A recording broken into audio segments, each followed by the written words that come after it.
Yeah. ठीक है. Yeah. Because it takes lag time for the हाँ YouTube. हाँ.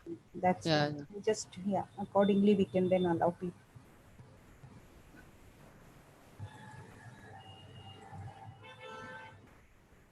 The meeting is now streaming live on YouTube. Yes. Okay. We are live, you can start. Okay. Okay. So we shall start, madam.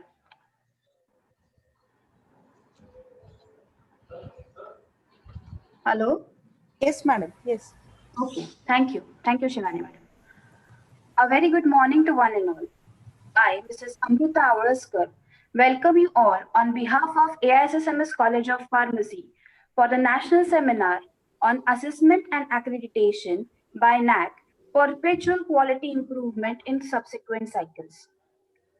We are aware of the benefits of NAAC accreditation and how an institute gets benefited and it gets to know about its strengths, weaknesses, opportunities through informed review process. The accreditation system evaluates the institute on criteria-wise differential weightages using quantitative and qualitative parameters. NAAC is one such accreditation body that assists institutes to grow and work upon its quality standards from time to time through the AQAR field each year during the accreditation cycle. NAAC itself has brought many reforms in the ANA process, and one such reform was to shift to revised ANA process launched in July 2017, making the process ICT enabled, transparent, scalable, and robust. With this shift to revised ANA framework, institutes seek for time-to-time guidance for filling SSR, AQAR, perpetual quality improvement in subsequent cycles. In this view, AISSMS College of Pharmacy's IQAC cell has invited eminent speakers and advisors from NAAC to guide us upon the ANA process and address the related issues. AISSMS College of Pharmacy belongs to All India Shri Shivaji Memorial Society, that is a renowned premier heritage group of institutes catering to many branches of education systems. Under the sturdy leadership of Honorable Shri Maloji Raja Chhatrapati, all institutes of AISSMS are accredited by NAAC, A grade and above, and are working towards constant quality advancement. AISSMS College of Pharmacy, working under the leadership of Dr. Ashwini Madgulkar, is accredited by NAAC with A grade in its first cycle and is working hard for the next cycle. On this occasion, I welcome our principal, Dr. Ashwini Madgulkar, to deliver the welcome address. Over to you, madam. Thank you, Amruta. All the dignitaries and delegates at this webinar, I welcome you all on behalf of management and staff of All India Shri Shivaji Memorial Society's College of Pharmacy. Getting NAAC accreditation in 2018 with A grade was a happy moment for us that led us to the ideology of continuous improvement. The college management, especially Honorary Secretary Shri Maloji Raje Chhatrapati, has been a motivator and strong support in this journey. During our upward path to enhance college performance, we would also like to guide other educational institutes who are aspiring to get accredited by NAAC. We are happy that NAAC has approved our proposal for this webinar. We hosted in academic collaboration with NAAC. I welcome all the resource persons from NAAC office who have consented to guide on various features of NAAC process. Due to urgent commitment, our secretary Shri Maloji Raje Chhatrapati could not join. So, but he has conveyed his best wishes for our seminar. Thank you. Over to you, Amrita. Thank you, madam. Thank you very much, Principal Madam, for your welcome address. I must put on records my hearty thanks to Honorable Maloji Raje Chhatrapati, Honorary Secretary, All India Shri Shivaji Memorial Society.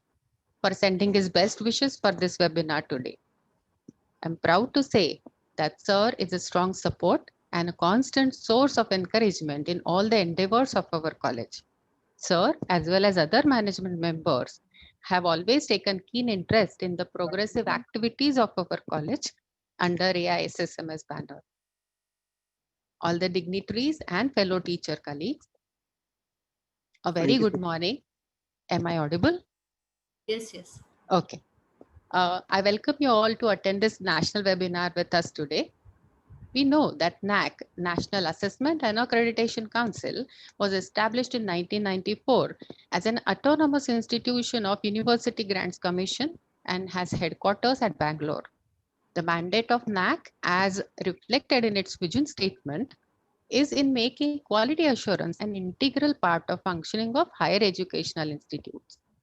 We know that in pharma industry, we do have two departments, quality control and quality assurance. Quality control has the job of checking the product at various stages to see whether it is meeting the predetermined specifications. On the other hand, quality assurance is the department which ensures quality through a process called as continuous process verification. On very similar lines, NAAC also checks the performance of educational institutes based on 7 different criteria. It is also mandatory to set up internal quality assurance cell, which should have a clearly stated functions and strategies. Today, we have experts with us today from NAAC.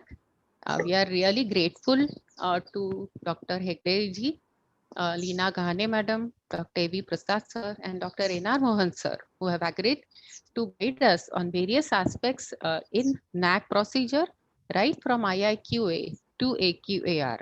We look forward to listening to their guidance. Without further ado, I request Dr. Bhalekar sir to introduce the first resource person for today, Dr. Ganesh Hegdeji. Over to you, Bhalekar sir. Good morning. Good morning. Thank you very much, Dr. Damle. It's my indeed a privilege to introduce Dr. Ganesh Ananta Hegde, Advisor NAAC, to today's audience.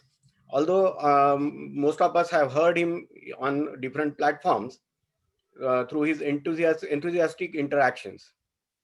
So, Dr. Ganesh Hegde, Advisor NAAC Bangalore, is an expert academician in the assessment and accreditation arena in the country today. He has been at the helm of affairs at the country's top assessment body, the National Assessment and Accreditation Council, for more than 2 decades in several capacities. He is keenly involved in the framing of assessment framework of NAAC for last 2 decades and has, to his credit, the niche expertise of assessing and accrediting more than 1,400 institutions of higher learning across the country.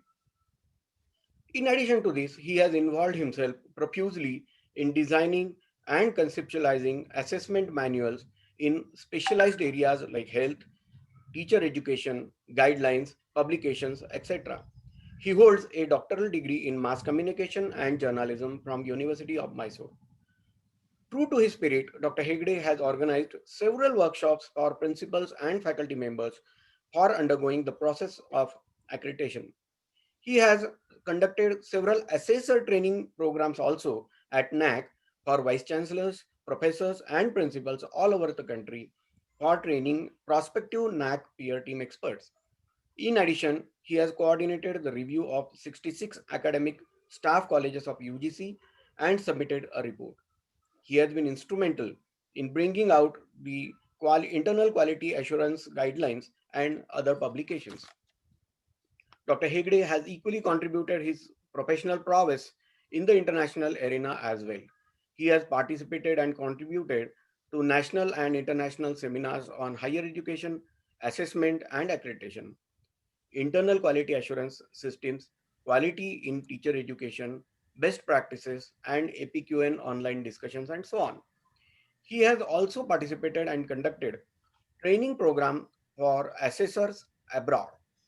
He has been on the board of Director for International Network of Quality Assurance Agencies in Higher Education from 2013 to 15, which is a worldwide association of over 200 organizations of quality assurance agencies.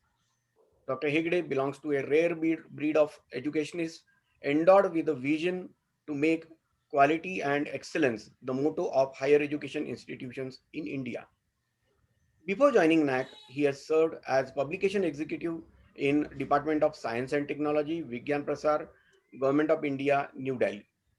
Dr. Ganesh Hegde has authored two books. One is on information communication technology and higher education, and another one is 7 action points for IQAC. He has also co-authored books for NAAC. One is on best practices of IQAC and other is state-wise analysis of Punjab. So with this brief introduction, I welcome Dr. Hegde and request him to start his deliberation, which is always peppered with lot of poetry and useful quotes. So welcome, sir. Thank you very much. Thank you, sir. Namaste. Hope I am audible. Yes, Yes. yes, sir. मैं screen share करता हूं.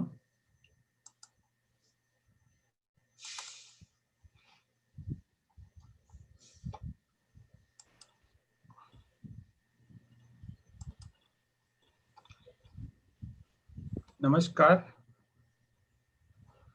वक्रतुंड महाकाय सूर्यकोटि समप्रभा निर्विघ्नं कुरु मे देवा सर्वकार्येषु सर्वदा. सरस्वती नमस्तुभ्यं वरदे कामरूपिणी विद्यारम्भं करिष्यामि सिद्धिर्भवतु मे सदा. अखण्डमण्डलाकारं व्याप्तं येन चराचरं तत्पदं दर्शितं येन तस्मै श्री गुरवे नमः. My respect to all the teachers who are viewing this webinar on behalf of the NAAC and on behalf of the ASSIMC Pharmacy College from Pune. I would like to share with you that the coordinators of the colleges have made all necessary arrangements. I take the opportunity to congratulate the college, Dr. Ashwini Marulkar Madam, who is leading the institution as a principal, and also her whole team with the pharmacy, from the pharmacognosy, pharmacology, pharmaceutical chemistry, and quality assurance. Different subjects you will be teaching in the your college. I also take this opportunity to congratulate Dr. Mangesh Karji, who has introduced me, and also I take the special thanks to Dr. Mranalini Damble Madam, because from the last so many days she was there in contact with me for organizing this webinar. As you all know that NAAC is continuously organizing different webinars in different platforms with all over India. My colleague, Dr. Leena Gahane, Dr. N.R. Mohan, and Dr. A.V. Prasad will join me in thanking the college for organizing this webinar. I also take the opportunity to congratulate the management, particularly Dr. Malaji Chhatrapati Saab, for organizing this event and supporting all the faculty member and the NAAC for organizing this webinar. My director, our director, Professor S.C. Sharma ji, has sent a special message to the college for organizing this webinar during this pandemic situation. As you all know that the pharmacy college will be having a vision.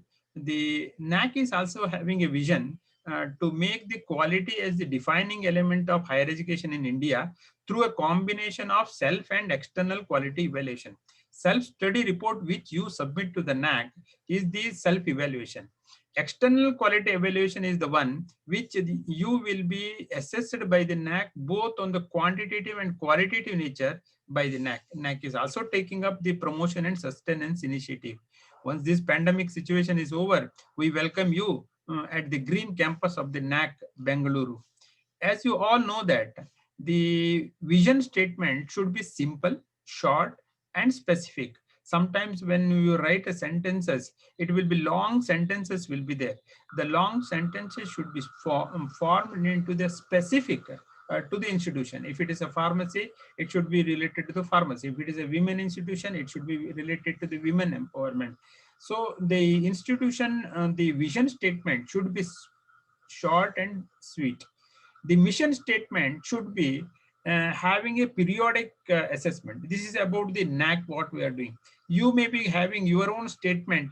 It should be specific to your work and the areas where you will be looking about how exactly you wanted to do.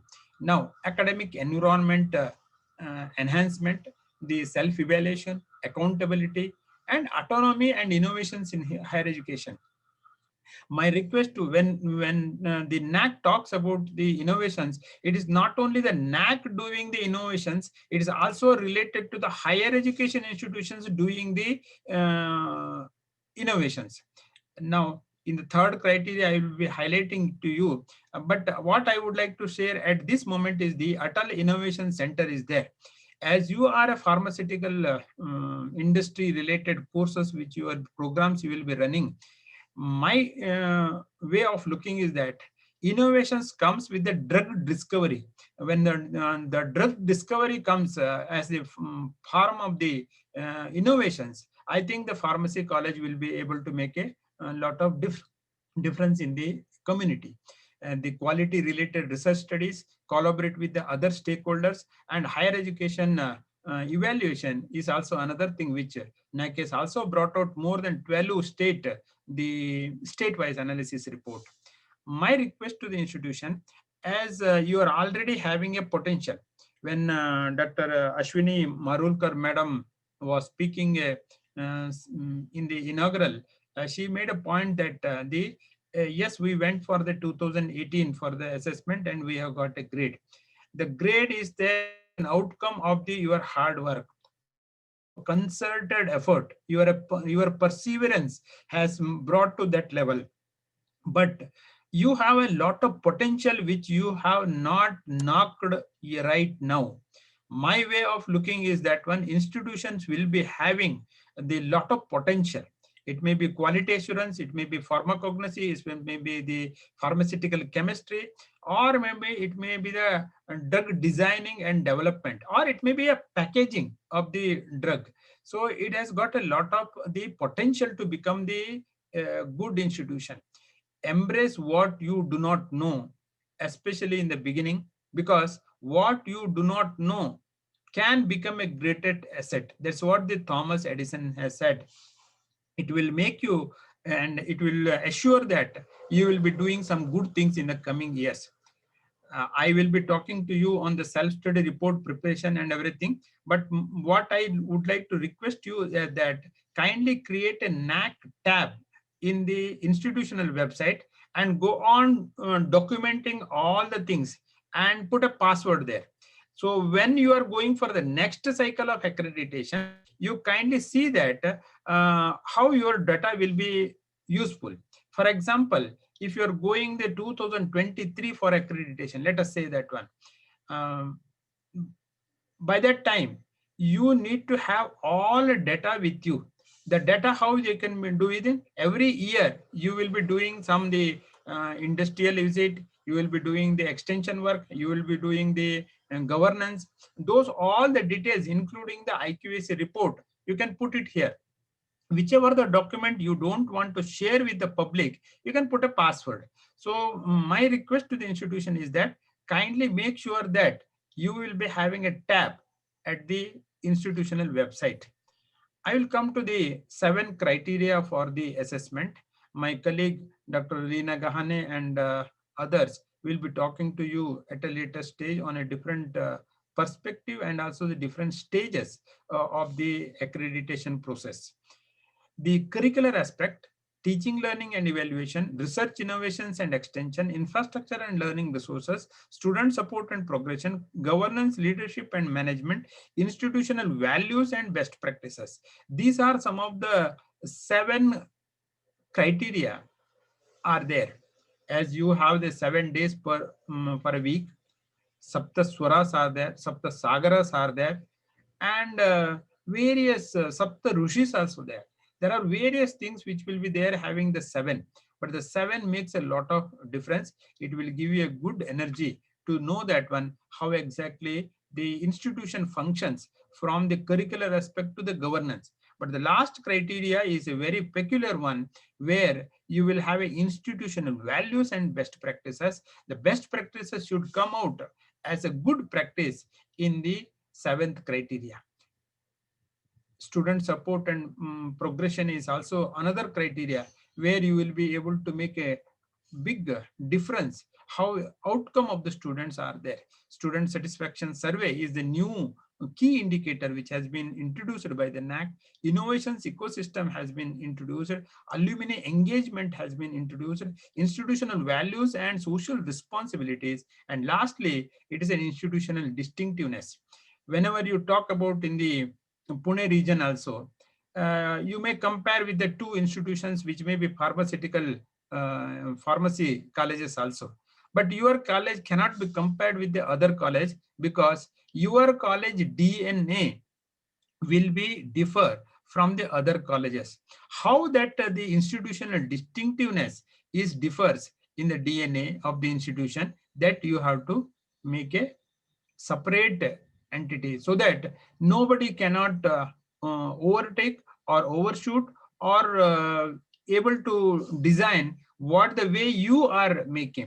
So it should be a specific, and it should be distinctive, and it should be unique, your USP in the DNA of the institution, that you have to highlight in the 20 mark, which comes in the seventh criteria.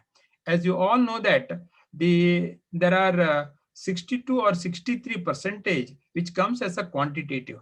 As you underwent in the 2018, in the initial year of the new accreditation policy, you will be knowing that the new accreditation policy, how it is difficult to put all data into the particular of the quantitative and qualitative. My request to institution is that the success whatever you have got has to continue. You should not come down in the next cycle. To go up in the ladder, you have to have your unique way of doing. What is the unique way of doing? Now, in the 2020, NAAC has brought out the new guideline. Kindly download the new manual, and also the uh, data template, and also the standard operating procedure. If at all you are going for the 2023 for accreditation also, not a problem. Today onwards only, you can start your own way of doing and collecting the data. And the way the NAAC has asked earlier in the pharmacy was in the medical manual. Now it has changed to the affiliated college manual only we have brought in, and you can look into the affiliated college manual only. Earlier we had a separate thinking process on the pharmacy. You can also look into those things. But at present, the pharmacy college will be assessed under the affiliated college only. That is the reason we have brought in front of you the affiliated college manual only for the assessment purpose. The qualitative aspect comes as the 38% or 37% in the affiliated college. If you are running the M Pharma, then you will be coming the PG college. If you are having only B Pharma, then you will be having only UG program. So 32 key aspects are there for PG, and 31 are there for the key indicators are there for the affiliated colleges, and 7 criteria remains for all type of the institutions. Now, as you all know that this 7 criteria, 32 key indicators, 34 will be for universities, and 31 will be PG, UG colleges, and 32 will be for the PG colleges. Innovations ecosystem is not there for the PG colleges, and also the consultancy is not there for the affiliated colleges, and one of the research component is not there. That is the reason it comes to the 32 for the colleges. As you all know that all the descriptive validated peer team will be done on a 0 to 4 scale. In the Likert scale only, all the things will be validated. My request to all the institution is that kindly read the manual, and also kindly read in between the lines of the questions also, because some questions will be having the second line of the questions are there to elicit the information proper way from the NAAC. So you need to read and always read, so that you will be able to have a good way of understanding what the questions mean according to the NAAC. Kindly download all the manuals, guidelines, standard operating procedure, and also the data templates from the NAAC in the Excel sheet. Whatever if the NAAC is changing the what to call questions also, it may not change in more than 10%. We have also retained the same questions, but it may be the focus must have been little changes will be there. So my request to all of you is that there may not be bigger changes, may not come in the 1 or 2 years, but the same thing will continue, but you can continue with your own way of collecting the data. An executive summary may come with the location, mission type, preface to be added, criterion and summary to be given, and also the strength, weaknesses, and opportunities and challenges has to be brought in by the institutions. I will quickly go through the criteria 1 to 7, and I will may take some 20 to 25 minutes just to share with you quickly about the 7 criteria, how exactly the NAAC is looking about curriculum planning and implementation, academic flexibility, curriculum enrichment, and also the feedback system is there in the curricular aspect. This 100 mark is further divided into 20, 30, 30, 20, and further this 20 has been divided into the 5 mark question, 8 mark question, 2 mark question, like that it has been further divided. What actually the NAAC looks in the criteria 1, wherein you will be having the curriculum delivery, because the curriculum is prescribed by the university as well as the Pharmacy Council of India. Both you have to follow. So well-planned documentation process you need to have, which comes as a qualitative nature, where team will be deciding by the NAAC. The peer will be assessment will be there in this particular metrics. The design and development of the curriculum or the add-on and the certificate courses and diploma courses. Next slide, I will come with the what is add-on and certificate course. Choice-based credit system you will be having, or you may be having an annual system with the elective courses will be there. Professional ethics, gender, human values, environmental sustainability into the curriculum you will be having. So as per the Supreme Court order, you will be having some of the courses which you will be running on the gender as well as the human values, that you can look into it. And percentage of the courses where the project work, field work, and internship. In some program, you may be having the internship, some program you may be having a field work, some program you may be having a project work. As you are a professional institution, you may be having a more percentage will be there on the project and the field work and internship. My request to the institution is that kindly prepare a full syllabus where the project is there, where the internship is there, which semester they will be going for the internship. Those details has to come within the syllabus of the institution. Number of percentage of the students undertaking the project, field work, and internship is also more important. Curriculum enrichment and graduate employability. For example, if you say that the college, the AISSM pharmacy college will be having the graduate attributes.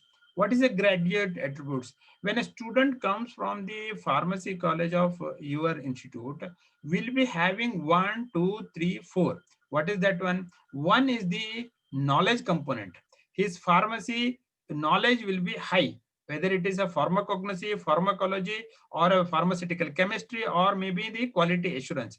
So in each of the subject, when he comes in the UG or a PG, he will be able to perform. These are the things in the particular to the pharmacy.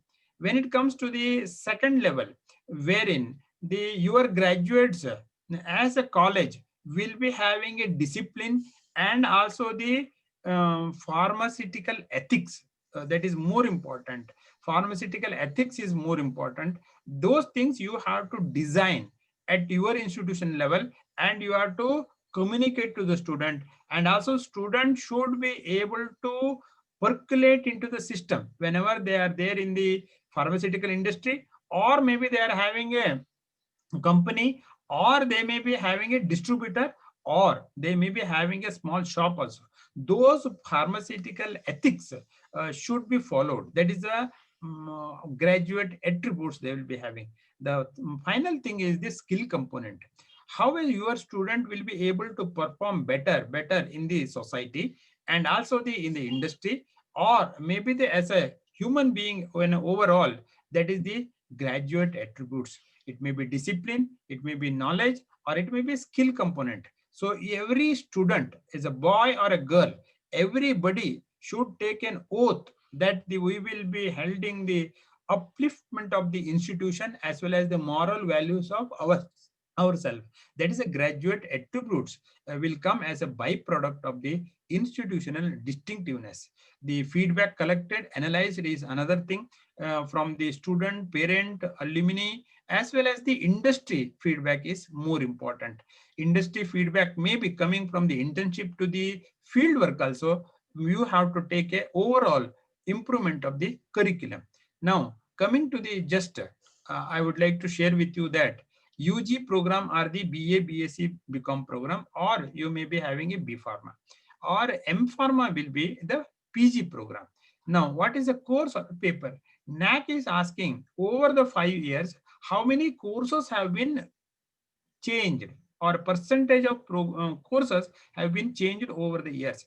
Now, if you look into the pharmacy, in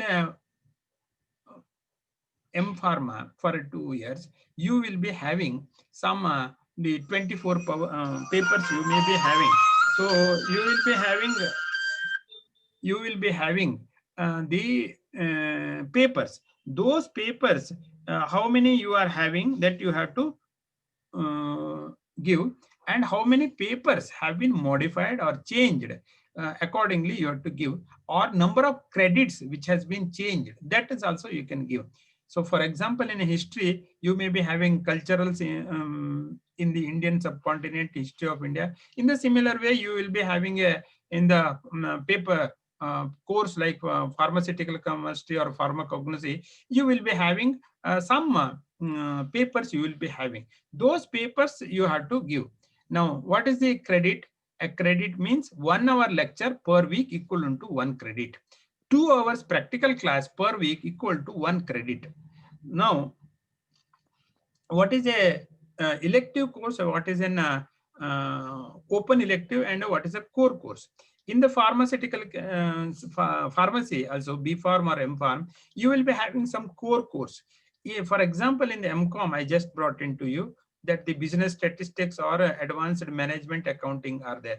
In the elective courses also, you will be having related to the accounts, you will be having the strategic cost analysis or the forensic accounting.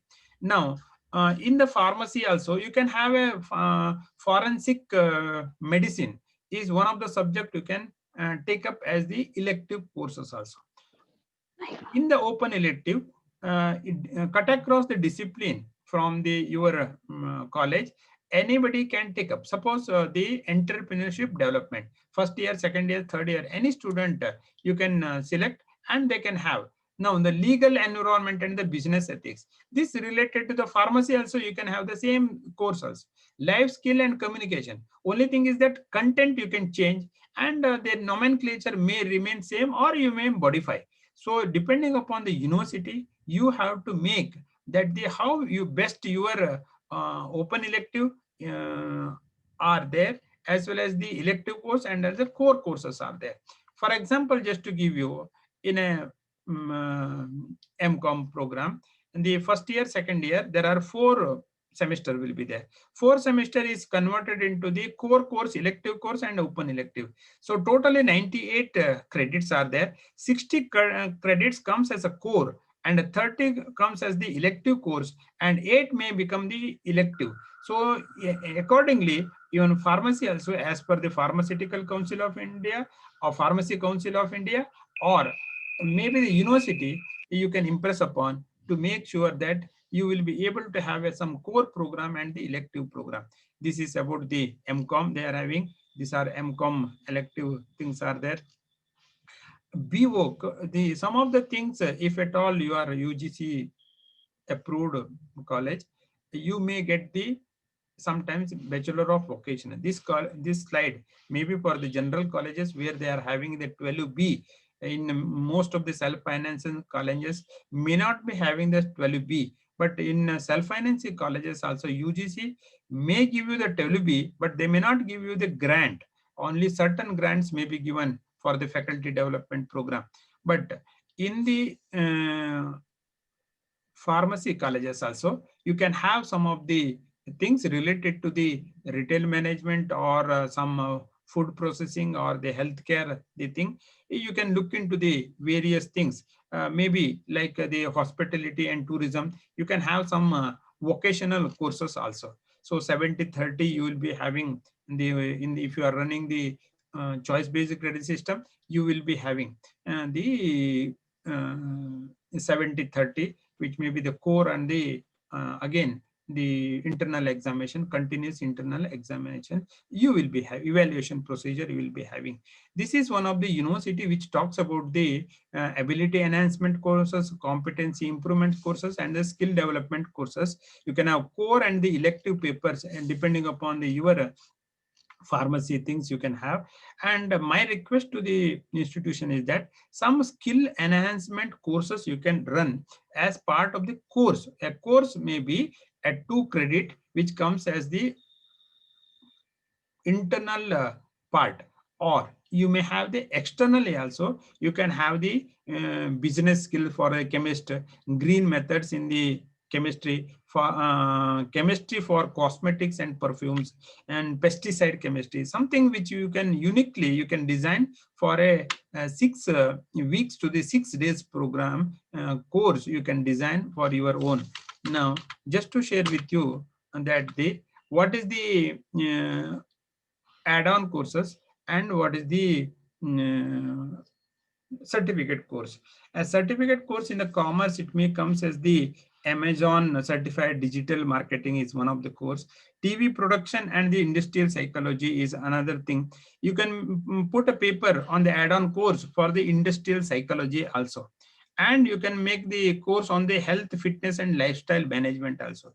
Though it's a pharmacy, you may have some courses which may be add-on value to the your program, so that the student, and when they come out from the college, will be a very good person when related to the other students comparison. Name of the add-on courses should be specify for the NAAC, and it should be more than 30 contact hours. This is what the NAAC specifically tells of the more than 10 contact hours should be there.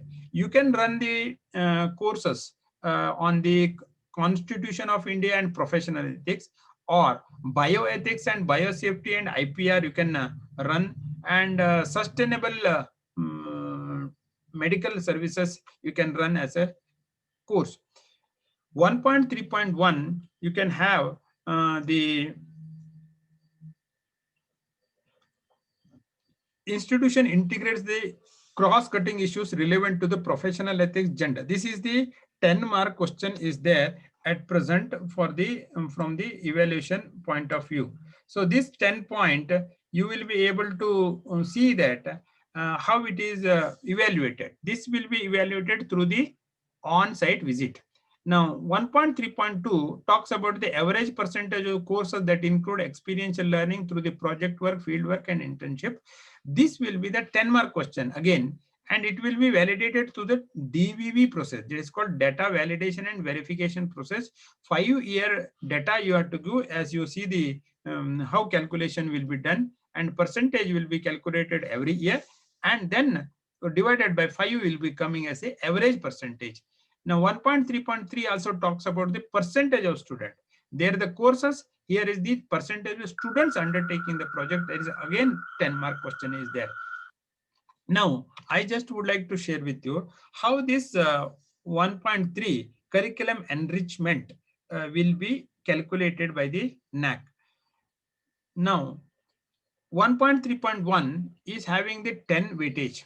For example, during the on-site visit on a 0 to 4 scale, as I already told you, if the team has given to you 2, you will get 20.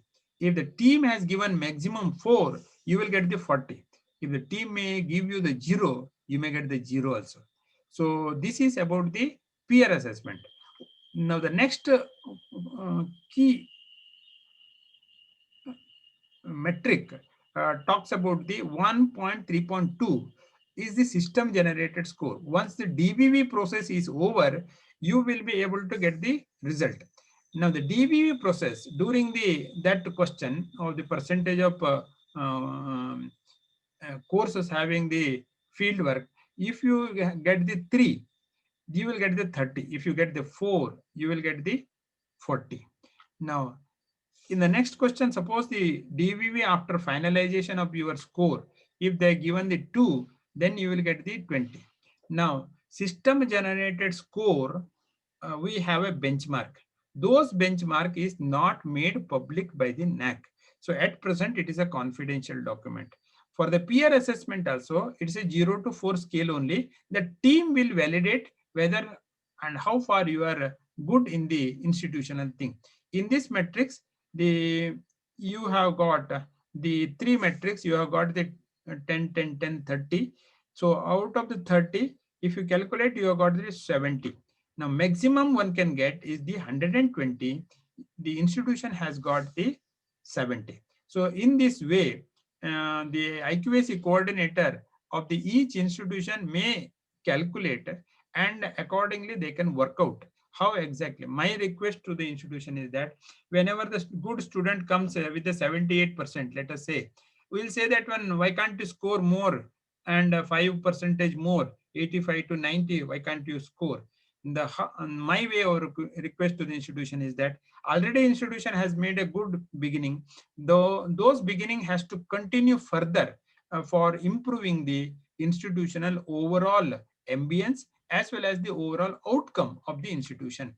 In the second criteria, there are 7 key indicators are there. The student enrollment, catering to student diversity, teaching learning process, teacher profile, evaluation process, student performance and learning outcomes, and finally, it is a student satisfaction survey. Now, student to full-time teacher ratio, as in you are working in the state of Maharashtra, मैं कभी कभी बोलता हूँ राष्ट्र में जो महा है वो ही महाराष्ट्र है. सो महाराष्ट्र का में एक क्लॉक आवर बेसिस करके टीचर को अपॉइंटमेंट करते हैं. हमारा रिक्वेस्ट है वो यूनिवर्सिटी से हो, गवर्नमेंट से हो, और may be the institutional management is recruiting. My request to the institution is that kindly make the appointment for a particular year so that हमारा जो फैकल्टी है एक कॉलेज से दूसरा कॉलेज तक वो भटकना नहीं चाहिए, and at least the reasonable amount will be getting for to run his family or himself.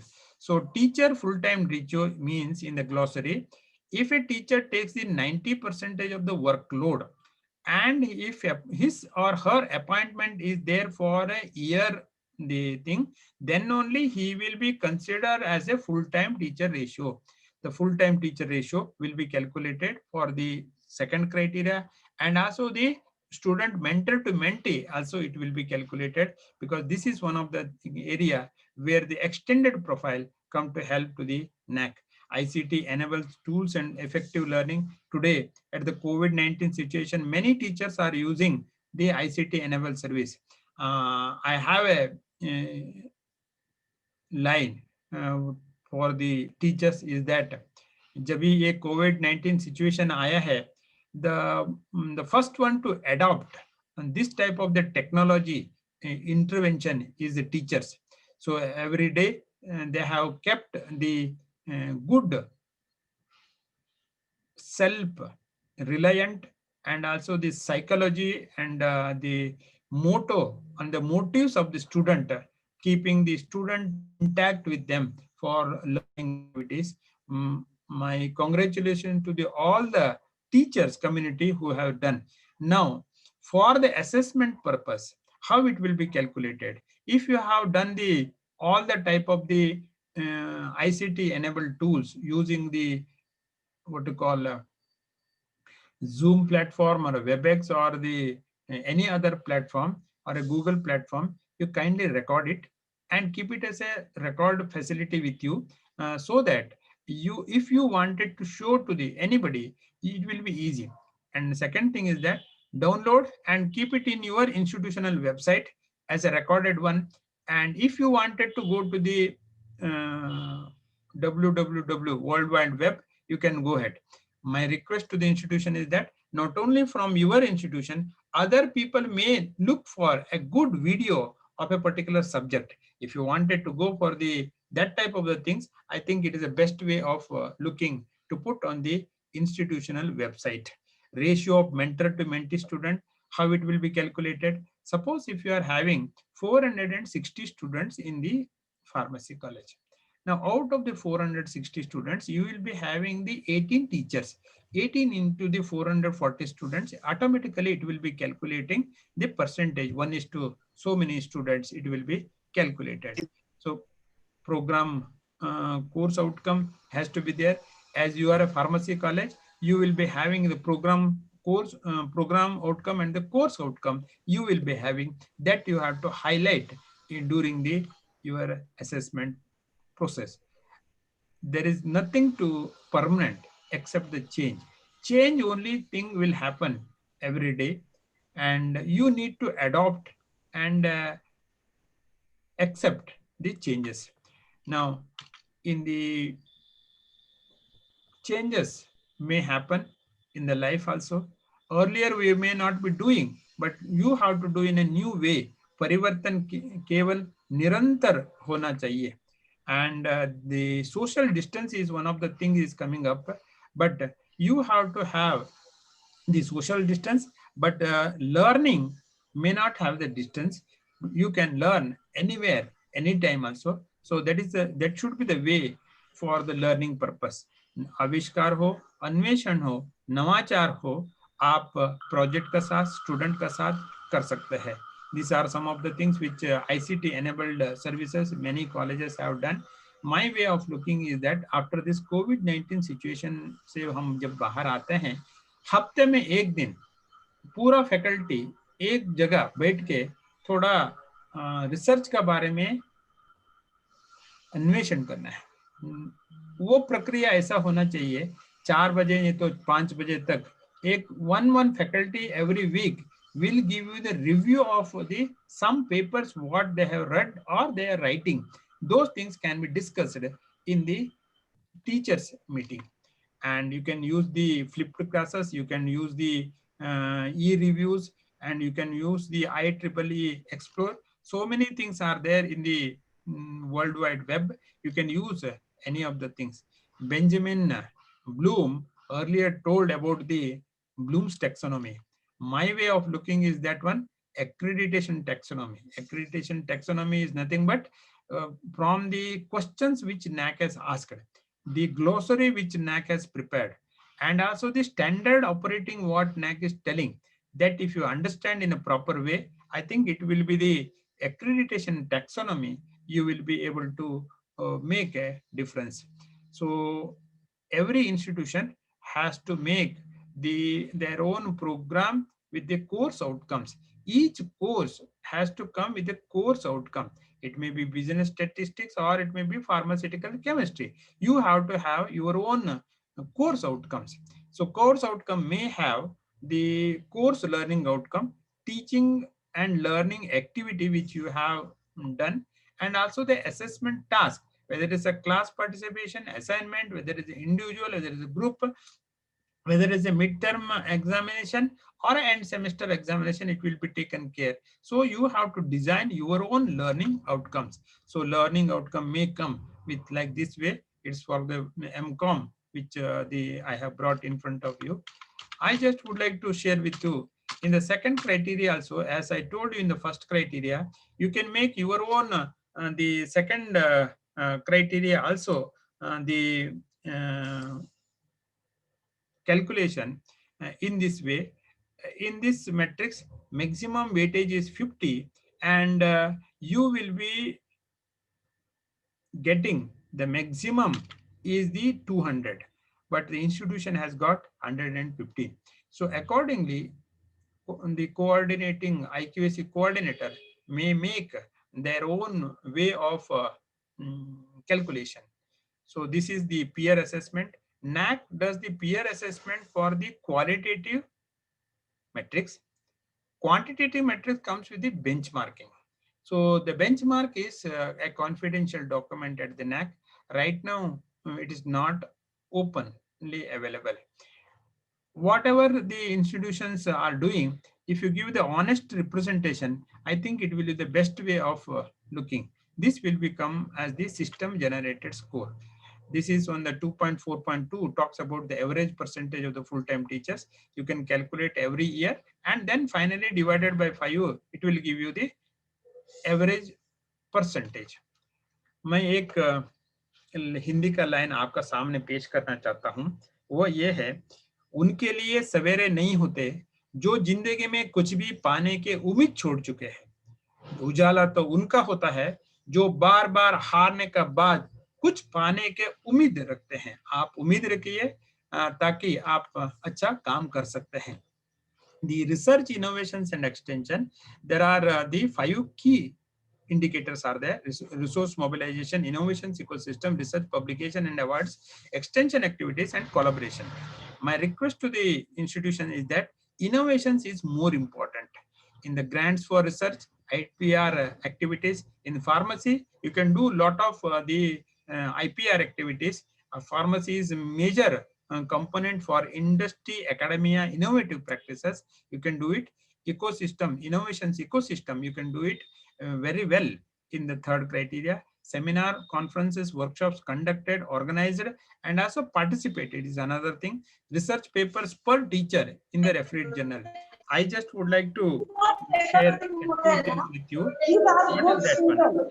Ashwini madam, मैं आपसे एक रिक्वेस्ट करता हूँ, वो ये है, हर फैकल्टी के लिए कभी कभी हमारे को ये लगना पड़ेगा. Suppose if you are having the 22 faculty in the pharmacy college, let us say, the 22 faculty minimum, at least one teacher, one paper for the international and 2 paper for the national. So maximum you will have got the at least the 60 papers in the coming years. Now 60 into 5, you will get at least minimum 300 papers.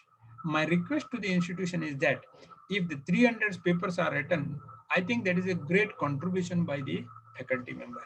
So some target we have to make it that we will be able to succeed in the coming years. Books and chapters, extension activities, neighborhood community and papers. What should be the innovative? Innovation should be come within the institution. Innovative will come say from the outside. It is all come from the pharmacy college only. Your own faculty has to think. So think differently and act positively makes a lot of difference for the innovations. Innovative way of learning also may happen in the institution. In the Atal Innovation Mission is a flagship initiative set up by the Niti Aayog to promote the innovations. I feel that the institution may look into the one of the university which is called the Banastali Vidyapeeth, which having a good women education. But why I am telling that one, it's not to promote that university, it is to look into that how innovatively the institution has made a concerted effort to come to the higher level. The students' participation in extension activities, program such as Swachh Bharat Abhiyan, the extension program, number of awards and recognitions, number of linkages, number of MOUs, national and international thing. So a national innovations context will be there, contest will be there. Kindly participate in this type of the activities so that the mere participation will give you that new idea. You may be successful in the next coming 1 or 2 years. Concerted effort is required. After the 5 efforts, you will one day you will be successful in the coming 2023. At that day, you will be remember the word what I have spoken today, stating that concerted effort and the perseverance only makes you the difference in the research. The innovation system. There is an innovation cell is there in the MHRDs. Kindly look into the site of the MHRD. My request to the all the industry friends and the pharmacy colleges that if India has to progress, the pharmacy is one of the things which the people can look into it. When the COVID-19 situation was there also, many countries has been helped by our pharmacy councils as well as the pharmacy industry. So government has promoting this type of the things. You need to take a call from the new innovative work where you can do. And if you do the good things, I think in the coming 5 years, from the 52nd place, we may come to the 32nd place, which the pharmacy college can make a contribution in this type of the innovations achievement also. From the design of the thing, I just would like to share with you in the third criteria on the research, innovations and extension. Kindly have some good MOUs with the other pharmacy industries or other pharmacy related the companies, or maybe the institutes of the national important. It may be drug discovery or maybe drug designing. You need to have your own innovative cell in the college. My way of looking the thing is that innovation cell will be done only through your alumni. Alumni need to contribute back to the college with creating the incubation centers at the college level. Your student only can make a lot of difference. The students who have studied from your college can contribute back to your college so that your institution can come at a higher level. Made in India program, Make in India program, Startup India program, Stand Up India program, Digital India program, and Unnat Bharat Abhiyan. The government, maybe in the coming next 1 year, will be doing one of the new initiative. Maybe I am hopeful that One India, One Data program. So your institution contribution also will make a lot of difference. I just would like to bring it in front of you a small slide where a local and the local of our Indian the person can have a new way of thinking process wherein he is having a solar cell for his fitted with his small TVS scooty, and he can run with a battery with a motor to run the what you call repair work.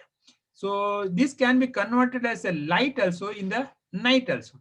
So he need not to depend upon wherever he is going, he can create a energy. So where there is a will, there is a way. So you can make your own new way of thinking. My way of thinking is that when a local and the local of the Indian person can think differently, why can't our teachers can do differently and make a lot of difference?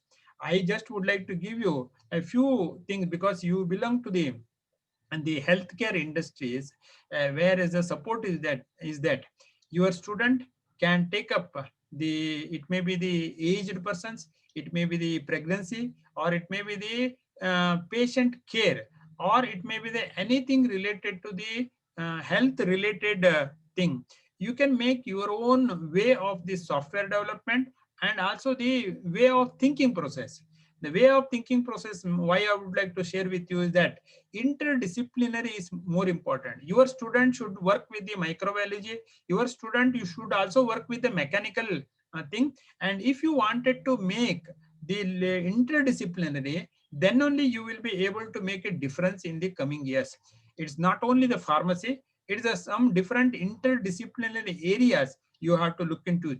Interdisciplinary areas may be electronics, it may be the music, or it may be the psychology, or it may be the mechanical, or it may be the chemistry, or it may be the economics.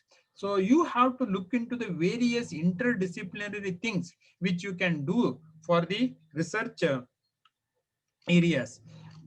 I just would like to share with you that this resource mobilization of the research is a 15-mark question is there, wherein the maximum you can get 60, but the institution has got the 40. So how to get so 40 to 60 is a really challenge. So every institution has to look into the standard operating procedure which NAAC is making. In the criteria 4, physical facilities, library, IT infrastructure, maintenance is there, ICT enabled service is there, Shodh Ganga, Shodh Sindhu, and purchase of books, student to computer ratio is there. A library is the delivery room for the birth of ideas. Incubation center, the ideas, innovativeness, and individual is more important. My way of looking, these 4 I can create a new I, which is called the innovations, a place wherein history comes to life. That's what Norman Cousins has said. Maintenance of the campus, dynamic institutional website, and the cleanliness, and also journals and periodical and open access to the internet is more important. Student and support and progression, student participation, alumni engagement. My way of looking is that one, the AICTE is having some different scholarship, and as you belong to the AICTE institutions wherein you need a recognitions, so these are some of the scholarships are available for the student. You can look into it. Capacity building for the skill enhancement, soft skill, language, communication, yoga, and physical fitness. My way of looking, suppose if you are there in the Pune region, आप एक ऐसा कर सकते हैं, suppose Pune में होते तो मराठी सीखेंगे, मराठी का बैकग्राउंड से आएंगे या तो बाहर से आएंगे. Along with that one, why can't you teach our Indian other language? Either it may be a South Indian or a North Indian. Punjabi एक सीख सकता है, बंगाली का हो सकता है, उड़िया हो सकता है, या तो साउथ इंडियन का एक कोई भी लैंग्वेज, मलयालम हो सकता है, या तो तमिल हो सकता है, या तो कन्नड़ हो सकता है.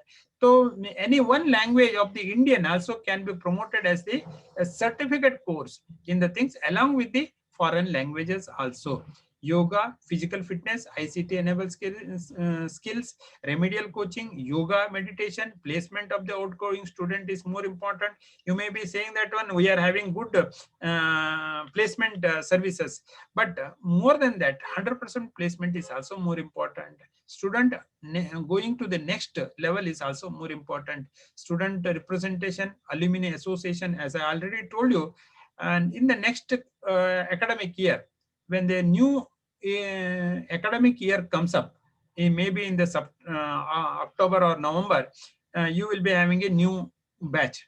When the new batch comes, kindly bring the one previous alumni who is contributed very good in the industry, and his motivation lecture about half an hour will make a lot of difference for the student mind. If 3 students are motivated, your job is over. You will get the good result in the coming years. The governance, leadership and management, institutional values, institutional vision and leadership, strategy development, faculty empowerment strategies, financial management and resource mobilization, and internal quality assurance cell. Perspective plan, strategic plan is more important. E-governance is more important. Financial support to attend the conference is so important. Faculty development program is important. My request to the institution is that you need to look into the internal quality assurance system of the each institution. How best you are good. Earlier we had a former director, Professor Ranganath, used to said that one, if there is a wound in the body, how best your red blood cells are fighting against the body is more important. In the similar way, internal quality assurance cell, how best it is there in the institution, it is more important. Bhastrika कर सकता है, प्राणायाम कर सकता है, या तो ध्यान कर सकता है. कुछ भी नहीं होते तो 5 मिनट के लिए हम ध्यानावस्थिति में आराम से बैठ सकते हैं. And when you look into the silence, it makes a lot of difference.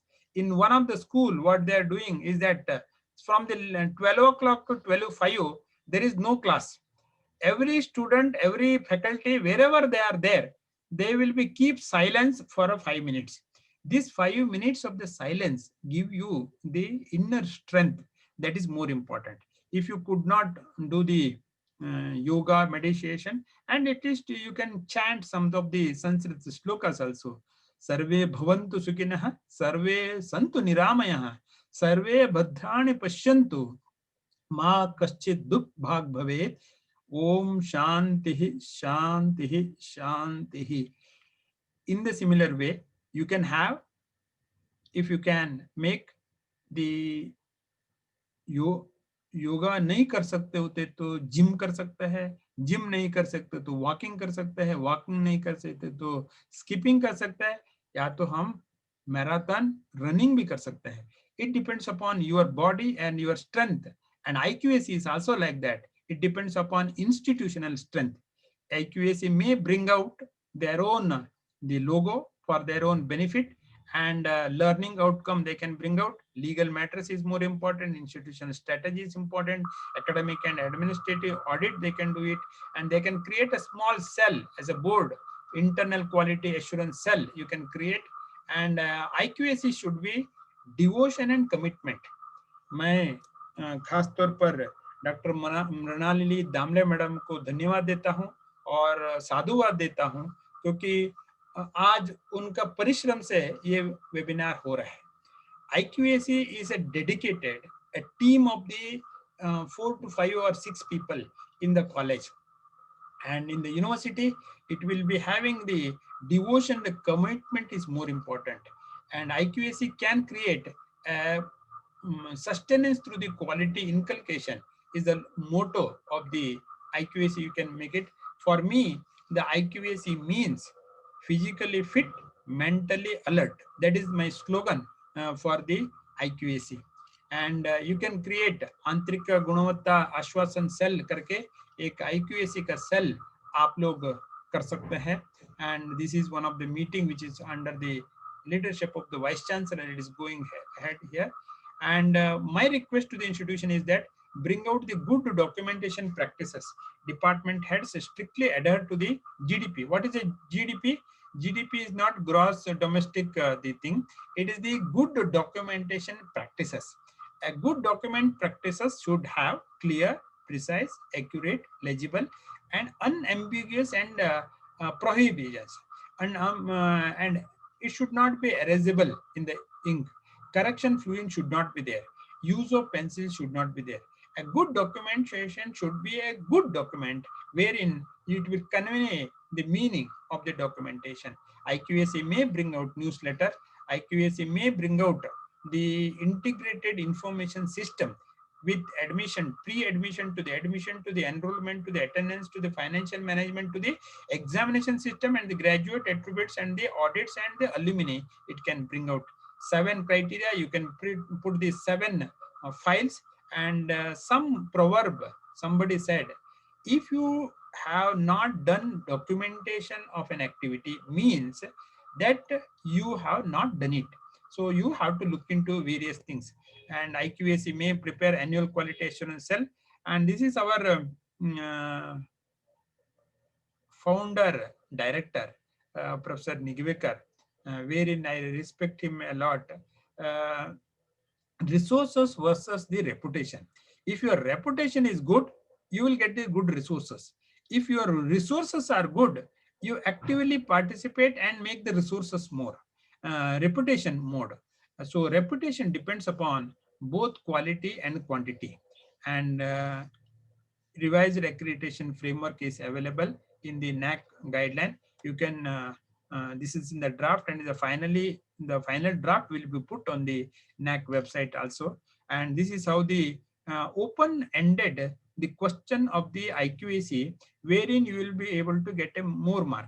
In the A, B, C, D, E, that means 4, 3, 2, 1, and 0. From 0 to 4, this is a scale it has been made. Now, if you are say A, then you have to give all the documentary evidence of the from the first to the last. So every 5 year, all 5 year data you have to give, then only it will be convinced through the system. So this is another thing about the open-ended benchmark, wherein you have the 9 points are there, minimum 4 you have to have. So what you need to have, that actually you can think about it. And this is another matrix. You will have an open-ended where 1, 2, 3, 4 are there, and all of the 4 of the above you will get the maximum mark. Now all of the above you have to give the documentary evidence on each and everything for every year. So criterion wise, you can give. The last one will be the institutional values and best practices. And there are three key indicators are there: institutional values and social responsibilities, best practices, and institutional distinctiveness. And renewable energy, use of eligible biomedical, bio-waste, and also the solid waste management, e-waste management. For example, just to give you an e-waste management, in the college, you put one big basket and e-waste. Any student who would like to throw battery cell to the anything electronic gadgets, he can throw into that thing, so that it will not be thrown into the जमीन में वो नहीं लगेगा और इस ये box में लगाएंगे, so that it will be a good way of creating an awareness among the student. Green initiative is another thing, how plantation has been done, quality audit in the energy audit, gender audit, and also the green audit can be done. And green audit is a process of systematic identification of the quantification, recording and reporting and the analysis component of the environmental diversity which you have in the institution. If you are having a good area, you can put a sewage treatment plants also. So physical facilities, disabled friendly, Braille software, restrooms, scribes, and special skill for the development, you can do it. If you are doing a good work institution, you can make the code of conduct of the handbook. You can look into it. And lastly, it is institutional distinctiveness. How best you will be able to do a good thing in the institutional distinctiveness, you have to bring out, wherein you will be having your own DNA you have to bring here. And quality cannot be assured in a regulated process without good documentation process. A quality comes always with a good documentation process. Criteria 1 to 7, it is a compulsory. Criteria 3, 4, 5, 6 only, you can have maximum 30 weightage or a 3% of the weightage. You can have the optional metrics. And this is how the computer, the software will be available. As you underwent, you will be knowing. And extended profile is more important, as my colleague Dr. Prasad will be talking to you at a later stage.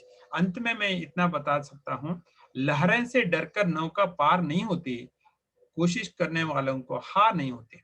असफलता एक चुनौती है, इसे स्वीकार करो। क्या कमी रह गई है देखो और सुधार करो। जब तक न सफल हो नींद चैन को त्यागो तुम, संघर्ष का मैदान छोड़ मत भागो तुम। कुछ किए बिना जय जयकार नहीं होती, कोशिश करने वालों को हार नहीं होती है। और keep on doing the good things and success will be in your door step. आप सबके लिए मेरा धन्यवाद और प्रणाम। सो मैं मेरा वाणी के लिए विराम देना चाहता हूँ।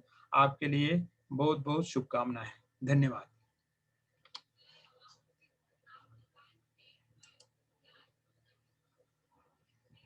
Over to the host. Yeah. Hello. Any questions from participants?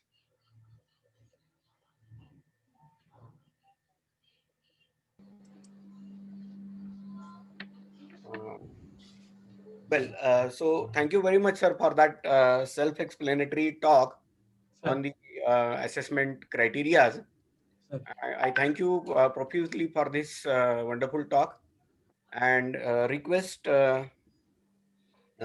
Sheetal Patil madam to take आपका मिलिंद मंगेश जी, pardon sir, मैं आपका कोई प्रश्न होते तो पूछ लीजिए ना, क्योंकि मैं इसके बाद हॉस्पिटल जाके एक बार देख के आना है मेरे को।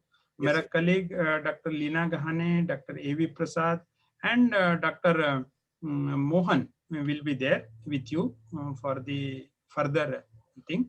And if you have any specific question, I will answer.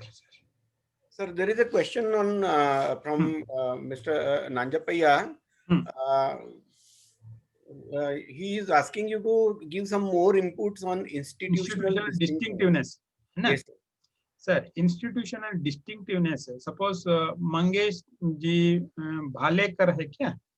Ji sir, पूरा नाम नहीं आ रहा है, इसी के लिए मैं मंगेश भालेकर सर। मंगेश भालेकर जी, मंगेश भालेकर जी फार्मास्यूटिकल केमिस्ट्री पढ़ा रहे हैं, है ना? Yes sir. और गणेश जी ऑफिस में एडवाइजर है ना, इस दोनों में अंतर है ना। और मैं आपको कंपेयर करने से तो आप मेरे को कंपेयर नहीं कर सकते है ना। NAAC is only making as and when the institutions are there, we are assessing that particular institution, है ना। हम मणिपुर का इंस्टीट्यूशन पुणे का यूनिवर्सिटी का, पुणे का कॉलेज का साथ हम कंपेयर नहीं करेंगे ना। Now the DNA, what to call, each person will be having the RNA and DNA, है ना। अभी आपका DNA अलग है, मेरा DNA अलग है, and suppose if it is in the same college also, for example, just to give you an example, जो क्वालिटी एश्योरेंस पढ़ाते हैं ना, ये फार्माकोग्नोसी पढ़ाते हैं, ये फार्मास्यूटिकल केमिस्ट्री पढ़ाते हैं, इसमें थोड़ा अंतर है। हाँ, देखने के लिए फार्मेसी कॉलेज है, वो तो सही है, मगर कॉलेज का अंदर जो है अलग अलग विभाग होता है। वैसा ही every institution is an institution. It is comes under the affiliating college, but there is a difference between a arts college, there is a difference between a commerce college, there is a difference between a arts, science, commerce college, there is a difference between a UG college and a PG college, there is a PG college to the women's college. So diversity of the institutions are there in the country, it is existed and it will be there ना। तो आप पूछेंगे मेरे से, sir Tamil से हम Marathi compare कर सकता है क्या? कंपेयर नहीं कर सकते, कंपैरेटिव लिटरेचर कर सकते हैं ना।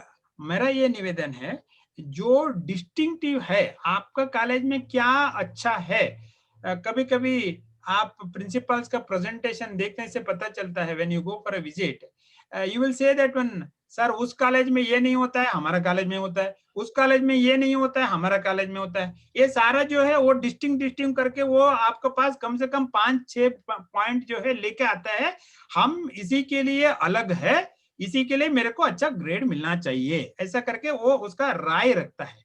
वैसा ही जब भी आप टीम का साथ आप डिस्कशन करेंगे, you have to give what is best in that in your institution, whether it is a research, whether it is a extension, whether it is a governance, whether it is a curriculum.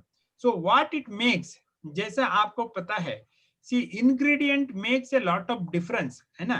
हमारा India का खासियत जो है, any food it comes from the Marathwada का food से लेकर आपको Karnataka food में डिफरेंस है, क्योंकि सांबार में अलग होता है ना, ingredient will be different.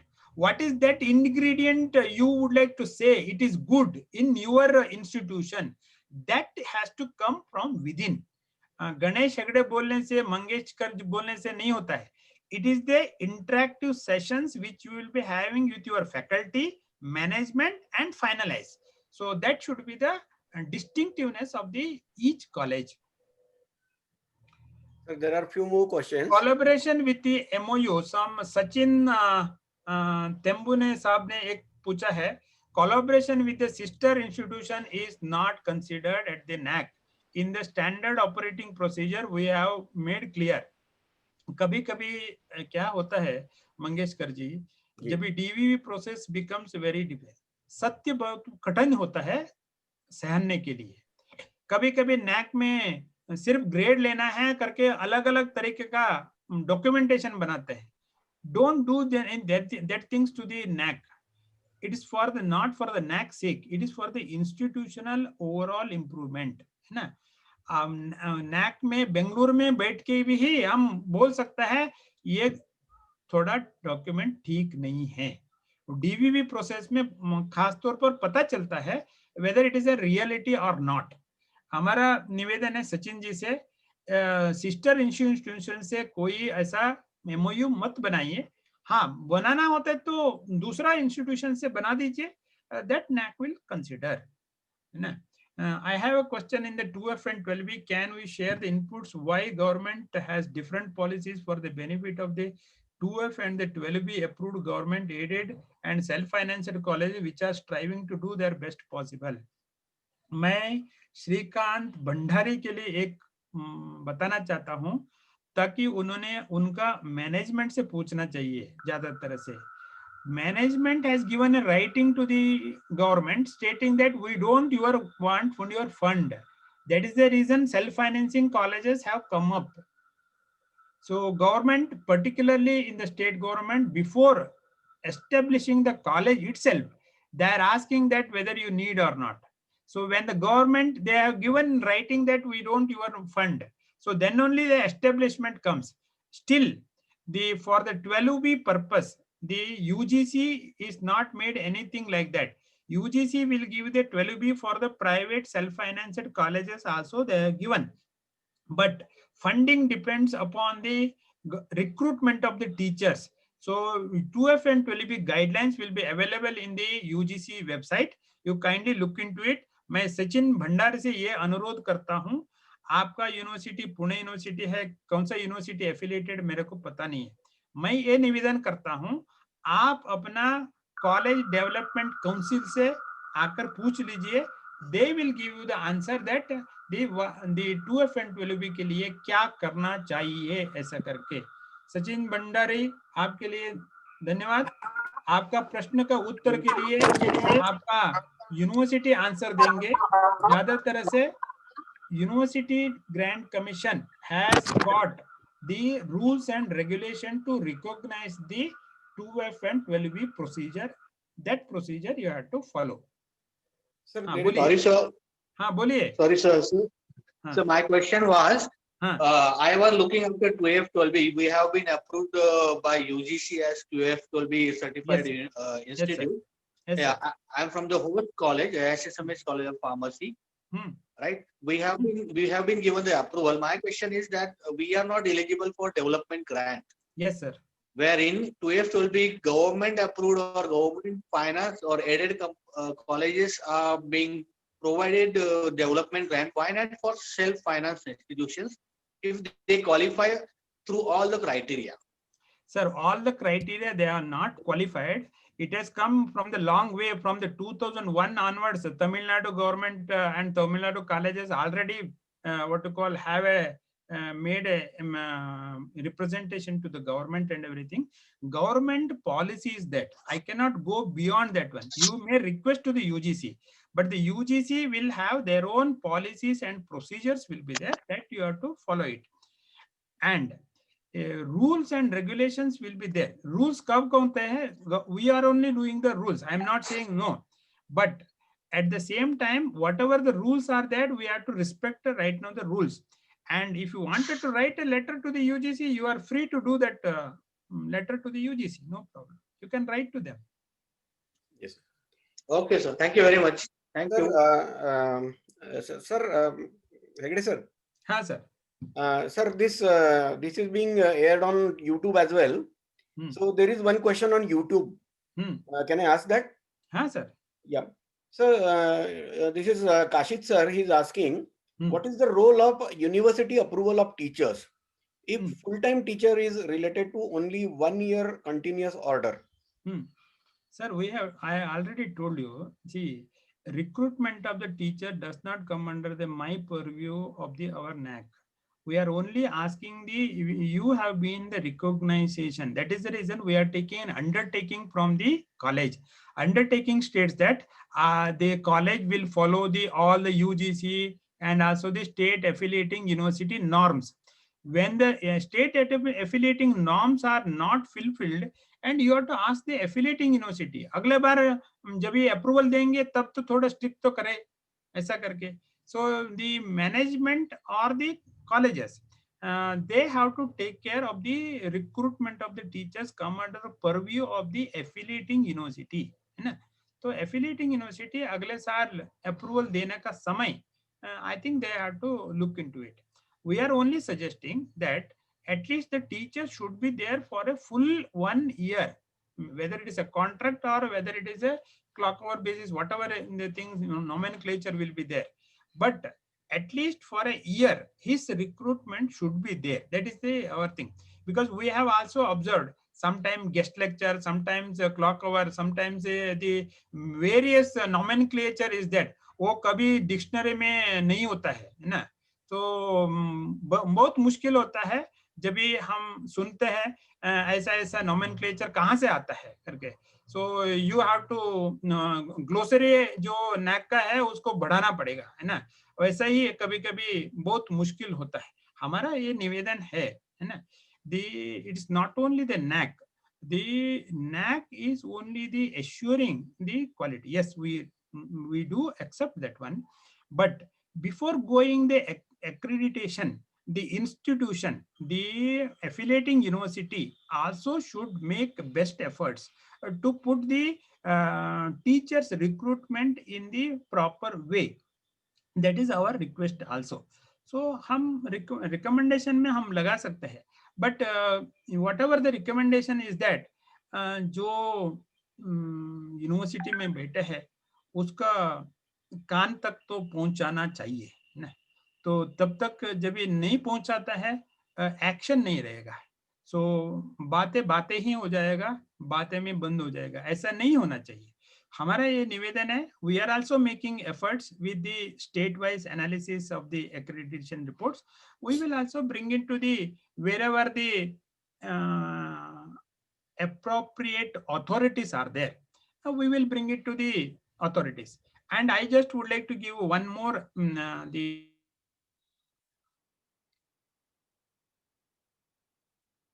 come for the on-site visit also, because कभी-कभी लोग नहीं आता है मिलने के लिए भी टीम को. So it is my request to the institution is that you are also making a best efforts. We will also make our own efforts while going for the accreditation. So बदलाव एक ही दिन में नहीं होगा, बदलाव थोड़ा धीरे-धीरे से होगा, ऐसा मैं सोचता हूँ. So there is one thing about incubation center also. हाँ sir. Because looking at the size and operation of our pharmacy colleges, the setting up of a incubation center is not always feasible, I feel. So what is your take on that, sir? No, incubation center, sir. Incubation center is to incubate, है ना. नया idea कहाँ से आएगा? तो मान लीजिए आप फार्माकोलॉजी में है, आपका ड्रग डिस्कवरी होना चाहिए और ड्रग डिजाइनिंग होना चाहिए, है ना. तो उसके लिए आपको ये हाई एंड रिसर्च होता है. जब ये हाई एंड रिसर्च के लिए आपका पास आइडिया है मगर आपका पास इक्विपमेंट नहीं है, तो आपको क्या करना पड़ेगा? आपको एमओयू करना पड़ेगा या तो लिंकेज करना पड़ेगा. दूसरे में क्या है इसके लिंकेज करना पड़ेगा. उसके लिए कभी-कभी लखनऊ तक जाना पड़ता है, या तो पीजीआई चंडीगढ़ जाना पड़ता है, या तो पंजाब यूनिवर्सिटी जाना पड़ता है, या तो मुंबई यूनिवर्सिटी जाएंगे जहां फार्मेसी अच्छा है, या तो हरि सिंह गौर यूनिवर्सिटी जाना पड़ेगा, या तो आपको गुजरात जाना पड़ेगा. So you have to have the various where you have that type of the analytical or the technical skills are available. So you have to make the best efforts of that one. My way of looking is that one. Incubation center के लिए एक 10 by 10 room करना है. This is my idea. I will take Leena madam. I will take only 1 minute just to give an idea. Because NAAC में रहते हुए मैं ऐसा काम नहीं कर सकता हूँ. मेरा पास इंटरेक्टिव के लिए मेरा पास स्टूडेंट नहीं है, मेरा पास इंस्टीट्यूशन है. जो मैं आइडिया बोलूंगा, जो मैं देखा हूं उसका मैं आइडिया दे सकता हूं. वो आइडिया ये है 10 by 10 रूम इंक्यूबेशन सेंटर करके आप बना दीजिए कॉलेज में, है ना. 6 महीने तक उसका इक्विपमेंट किताब वगैरह रख दीजिए और दिन में 2 बार आते जाते रहेंगे, तब आपको पता चलेगा इसमें काम नहीं हो रहा है. So 6 months you will be feeling that nothing is happening. 7th month you will bring a new idea. One day you will feel that हाँ ये आइडिया हम हो सकता है. बाद में स्टूडेंट का साथ उस रूम में बैठिए क्या कर सकते हैं करके.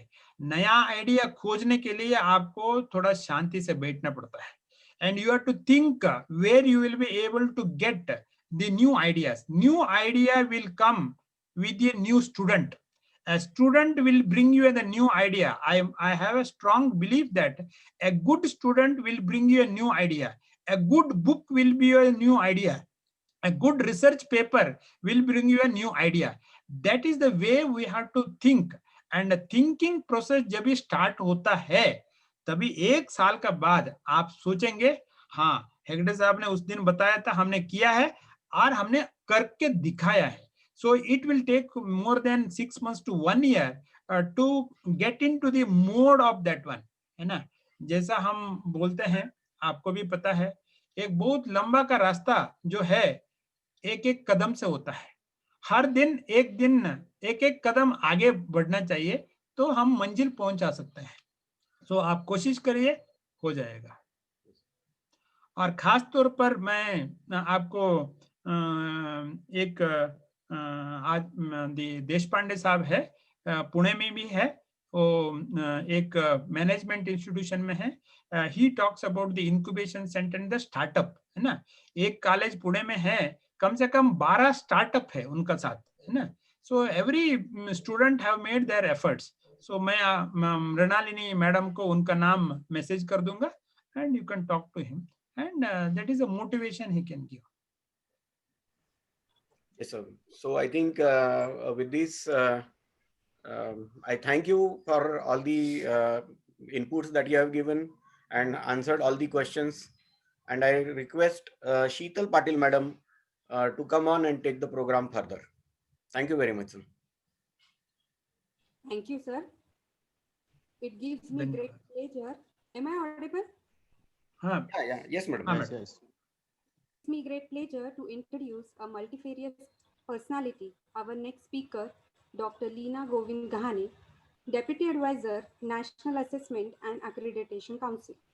Dr. Leena Ghane is professor in physics with teaching experience for 20 years and worked as Dean Academics at ACET Nagpur. She has worked as member of Board of Studies and is also PhD supervisor of RTMNU Nagpur University. Her area of interest is superconductivity in reference to physical world as well as human life and nanofluids. Madam has published many articles in national and international journals and delivered more than 640 lectures on many national, social, technical issues on various platforms and chaired scientific sessions in national and international conferences. A top academician, patriot, and well-known personality of national status. In her free time, Madam is well-known freelance writer and she has written almost 1,000 articles or poems on many current issues in newspaper, magazines, and on social media in Hindi, Marathi, and English. She has also been invited as panelist on electronic media, raising many women's and social issues on TV channels. She is a member of many professional bodies and social organizations like Rashtra Sevika Samiti. Madam is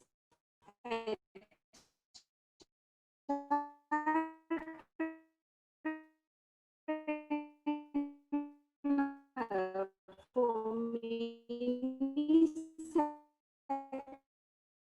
sectors, KTC, PWD, and Irrigation Department. She was a member of National Study Team working on status of women in India in 2019 and had interacted with Honorable President of India. I welcome you, madam, and invite you to start your session on role of IQSC in quality enhancement. Please, ma'am. Thank you, Sheetal madam. Let me share my slides. Yes, yes. Am I audible? Yes, ma'am. Yes, yes. Thank you so much, Sheetal madam. Let me share my slides first. Yes, ma'am. Okay. Are my slides visible, madam? Yes, ma'am. Just put it on slide. Yeah, yeah. Now is it full screen? Yes. Yes, yes. Thank you so much, Sheetal madam, for your kind words. I would like to congratulate the Pharmacy College for organizing such a awareness webinar for NAAC assessment and accreditation for subsequent cycle.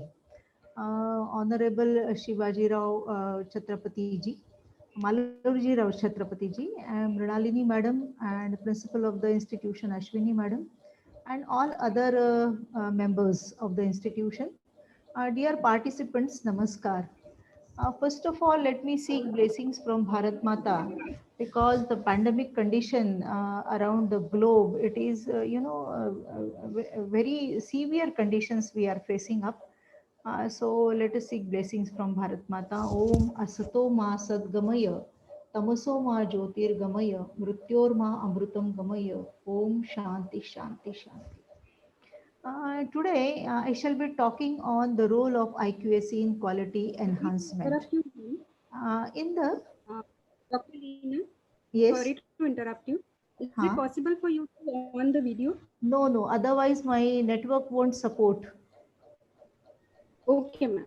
है ना? Thank you. In the last, I shall on my video because it is on Zoom, no? So I have an experience Okay. of Zoom. It doesn't support the video and presentation simultaneously. Okay. So I shall Okay. on it Thank you. afterwards. Okay. Okay. So the role of IQAC in quality enhancement, I shall be talking of.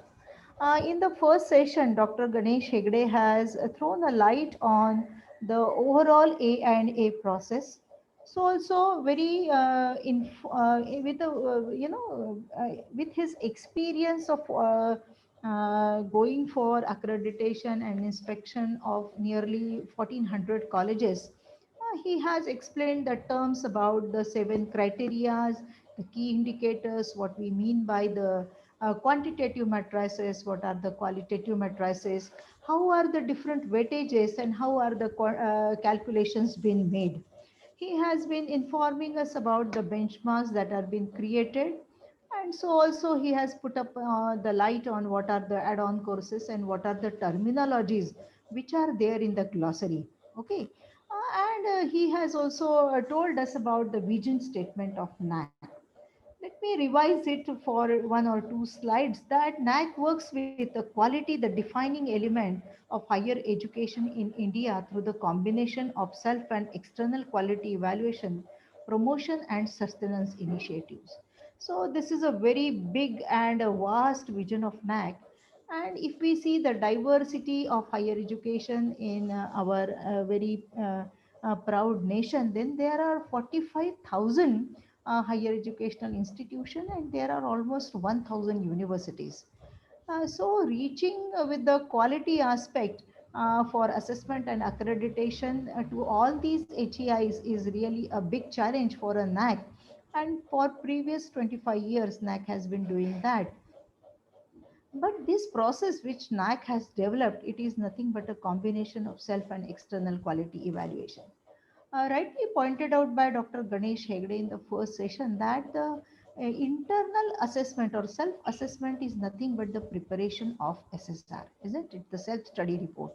And NAC believes that the self-assessment could be done by the institution itself by participation of all the stakeholders which are associated with the institution. And so also he has thrown a light on what are the action statements or what are the action plans the NAC is been taking up with its mission lines. We go for the arrangement of the periodic assessment and accreditation of the institution. Then we stimulate the academic environment for the promotion of quality of teaching and learning and research in higher educational institution.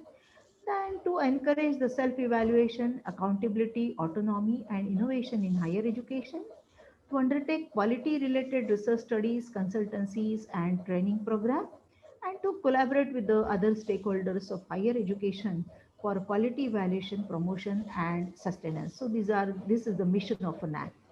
And underlying are the 5 core values: contribution to the national development. So whatever are the initiatives or the programs or the activities which are being taking up in the institutions of a national importance, it comes under contribution to the national development. Then as we are aware of, we have to be very competent today because the world is moving very fast, and the demand for the new knowledge as well as new competencies is required, because in past 5 months we have developed ourselves, we have made ourselves very much acquainted with the technology use of the digital platform. So whatever are the challenges in front of us, our students should also be able to foster the global competencies. So they should be able to acquire those skills as well. Then inculcating the value system among the student is also important, because we work in a very integrated way in the society, may it be the industry, may it be a startup, some startup if we are doing. So the value system plays an important role. In the morning, Dr. Ganesh ji has talked about the five different parameters. He talked about the knowledge, he talked about the ethics. So all these are the value system student need to get inculcated. So whatever are the initiatives, whatever are the activities we have been taking at the institution, they has an importance. The NAC talks about promoting the use of the technology. As you are aware of, NAC itself is using the technology at a great expense, and we request the HEIs to create the portal first, and the whole ANA process is, ICT enabled. So only via digital platform we are communicating to all the institutions registered with the NAC. And the quest for excellence. Unless and until we have a quest for excellence, we cannot progress ahead. Otherwise, there will be that stagnancy. That is why the quest for excellence is important. Now there are certain points which the HEIs in Bharat they are facing up. They need to cope up with the current changes and coming trends. That is an important point. The HEIs to look into. Then they should have the proper policies and the practices, so that whatever are the recommendations given by the peer team on when they are on site, those are to be converted into policies and properly implemented. Then there has to be some center or the cell which will monitor and improve for the quality. And the impact of quality assurance on education is also important. Continuously upgradation of the syllabus is important. Faculty development programs, they have to be there. Student staff ratio is also a big challenge in our country. So we need to settle with this particular or address to this particular challenge as well. Then the activity based benchmarking has to be created at each of the institution. So what we suggest that the framework is to be required for the quality evaluation and standard parameters for skill development, program enhancement, institutional network, collaborative learning, and outbound hand-on experience. So for that, the important unit of our institution is nothing but the quality assurance cell. There are six aspects of national quality assurance system in higher education. Like NAAC, NBA is also there, which is an agency who is accrediting the institution. So the role of these accrediting agencies are national coordination by an independent center or agency like NAAC, then the internal evaluation resulting in self-assessment reports, intermittent evaluation by the external experts partially based on the establishments of self-assessment findings, then the publication of the evaluation outcomes including recommendations for improvement, implementation of the recommendations, and assessment of the appropriateness and effectiveness of the quality assurance methods and the procedures. So this is what the NAAC is doing. NAAC is doing for past 25 years. So now let me come to the important cell, which will be just like our heart. The strength in the heart is the body will be having the strength. So for the fitness of the body, the strength of the heart as well as functions of the heart is important. Similarly, for the sehat of the institution, the IQAC has to play an important role. As we are aware of, five elements are required for the growth of the plant. I think somebody's audio is on. Kindly switch off your audio, please. It is disturbing. Okay, thank you. Five elements are important for the growth of the plant. They are the sunlight, wind, soil, and water and space. So if you look into the seven criteria which NAAC has established, then each of the criteria, putting all the efforts to address as well as put your views on all the matrices will definitely help the institution to grow with the quality culture, academic culture, and the institution can blossom like a plant. So the important role of IQAC is an tactics for performance, evaluation, assessment, and accreditation. It is nothing but the quality upgradation of the educational institution. So there is a cell who will make up of policies, who will think of the future of the institution, and they will frame the activities for the academic year. They will be responsible for the filling of annual quality assurance report, which should be submitted to the NAAC every year. So all these quality initiatives, it will be the brainchild of the IQAC cell. NAAC initiate that every accredited institution, they should establish the IQAC cell as a post accreditation quality sustenance measure, because whatever was the your views on different matrices, different questions, as well as different initiatives you put up in your previous SSR. In the next subsequent cycle, there has to be the improvement wherever the lacunas were, and so also whatever were the good practices institution was doing, there has to be sustenance in that. As a quality enhancement is a continuous process, and IQAC will become a part of institution system and work towards the realization of the goals of quality enhancement and sustenance. So this will be the prime role of IQAC. Then the objective and the primary aim will be, the prime task of IQAC is to develop a system for conscious, consistent, and catalytic improvement in the overall performance of the institution. IQAC may not personally or take part in the process, but it can motivate, it can enhance the process. Since I'm delivering this lecture with the pharmacy faculties, we know how the role of catalyst is. Without undergoing itself into actual process, catalyst enhance the the rate of the process. So similarly, IQAC will enhance and it will motivate the system. It will develop a system for conscious and consistent efforts for overall performance of the institution. Then it will promote the holistic academic development of the institution during the post-accreditation period. It is very much necessary that all the stakeholders and all the limbs of the institution, they should work in cohesion for the overall development of the institution. May it be academia, may it be staff, may it be student, may it be alumni, may it be the MOUs that we had been doing with the institution, may it be the NGOs, may it be our governance cell. So everybody, they should work in cohesion. There has to be the ecosystem which is developed in the institution for the overall development of the institution post accreditation period.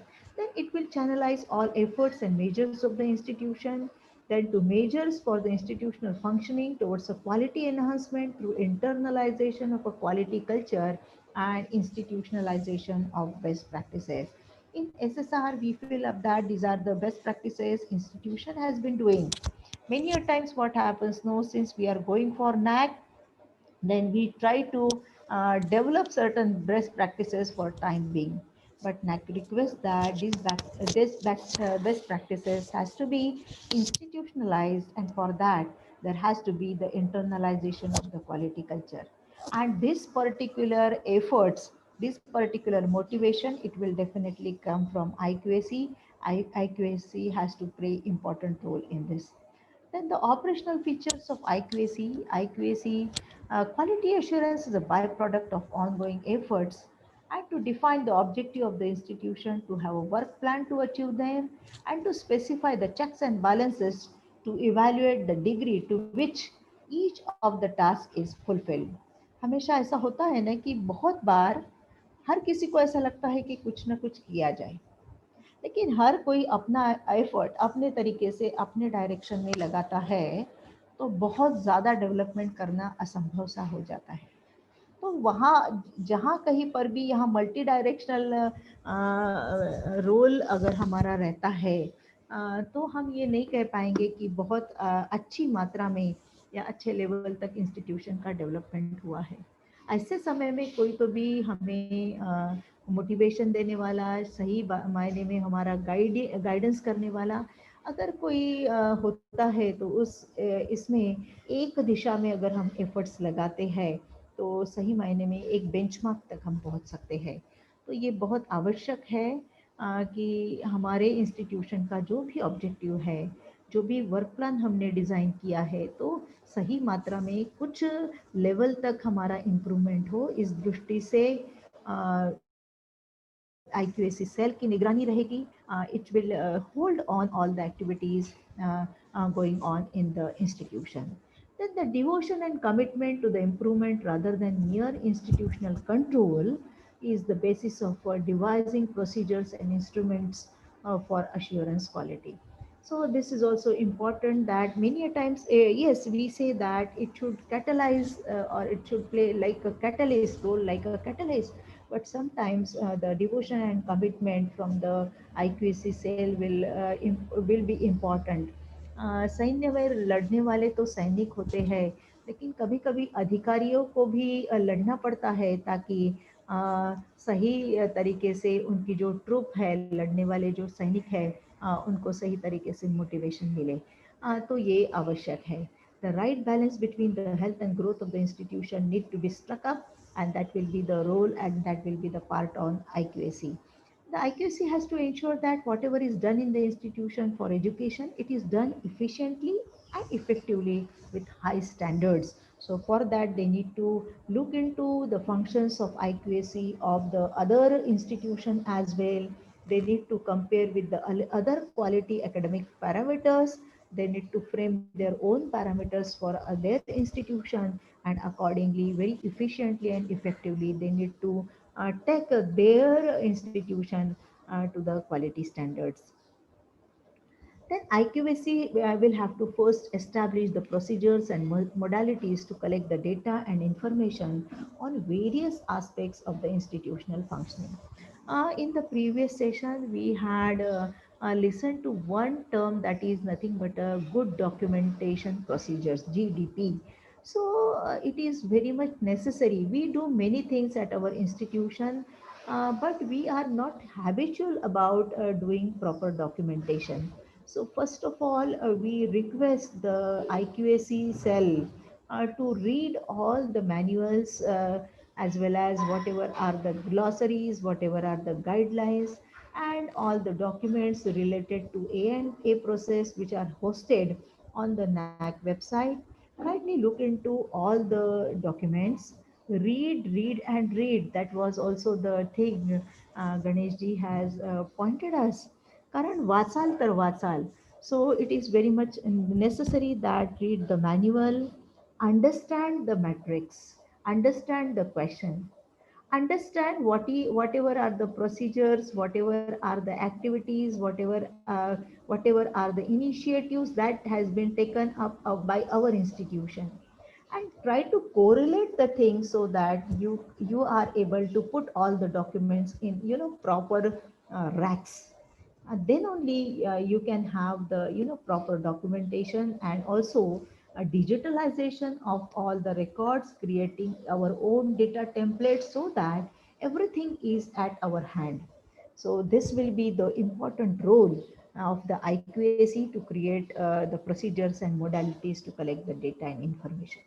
But once the institution has gone for NAAC ANA process, believe that you might have also experienced, if you are the second cycle institution, that many things are being sorted out because IQAC cell is creating awareness, and it has created the procedures and the modalities. Then the coordinator of IQAC will have to play the major role in implementing these functions. So, whenever the institution has to take the new initiative, by natural way, Many a times there are resistance or there is a turbulence in the institution कि नहीं ये ठीक नहीं है, हमको क्यों काम पे लगा रहे हैं, documents तो हमारे पास पड़े हुए हैं. Whenever the new initiatives are there, then there is also the resistance, and a few people will come together, few people will say कि नहीं इसकी जरूरत नहीं है, like that.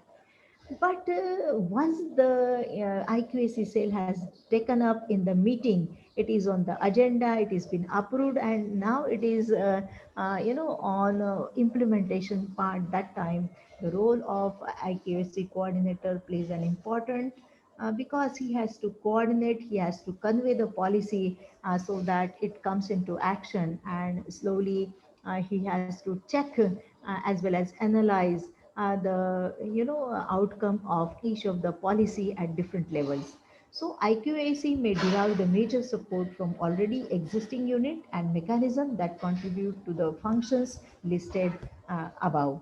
The operational features and function discussed so far are broad-based to facilitate institutions towards academic excellence, and institution may adapt them to their specific need, because academic excellence will lead to the quality culture, and that is nothing but the vision of the NAAC.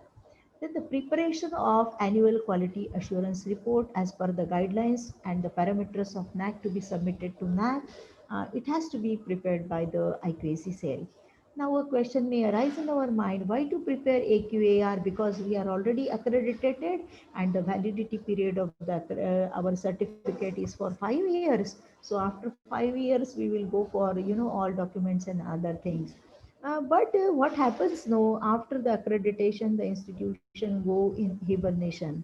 So to keep the institution active and to put the things in the right track, it is very much necessary that for each of the year, if you prepare your AQAR, because AQAR is nothing but the annual copy of SSR, if you see into it, so that all data will be ready with us, yearly data will be ready with us, and as soon as we are on our next cycle, just you need to stack up all the things in a proper way, and your SSR will be ready.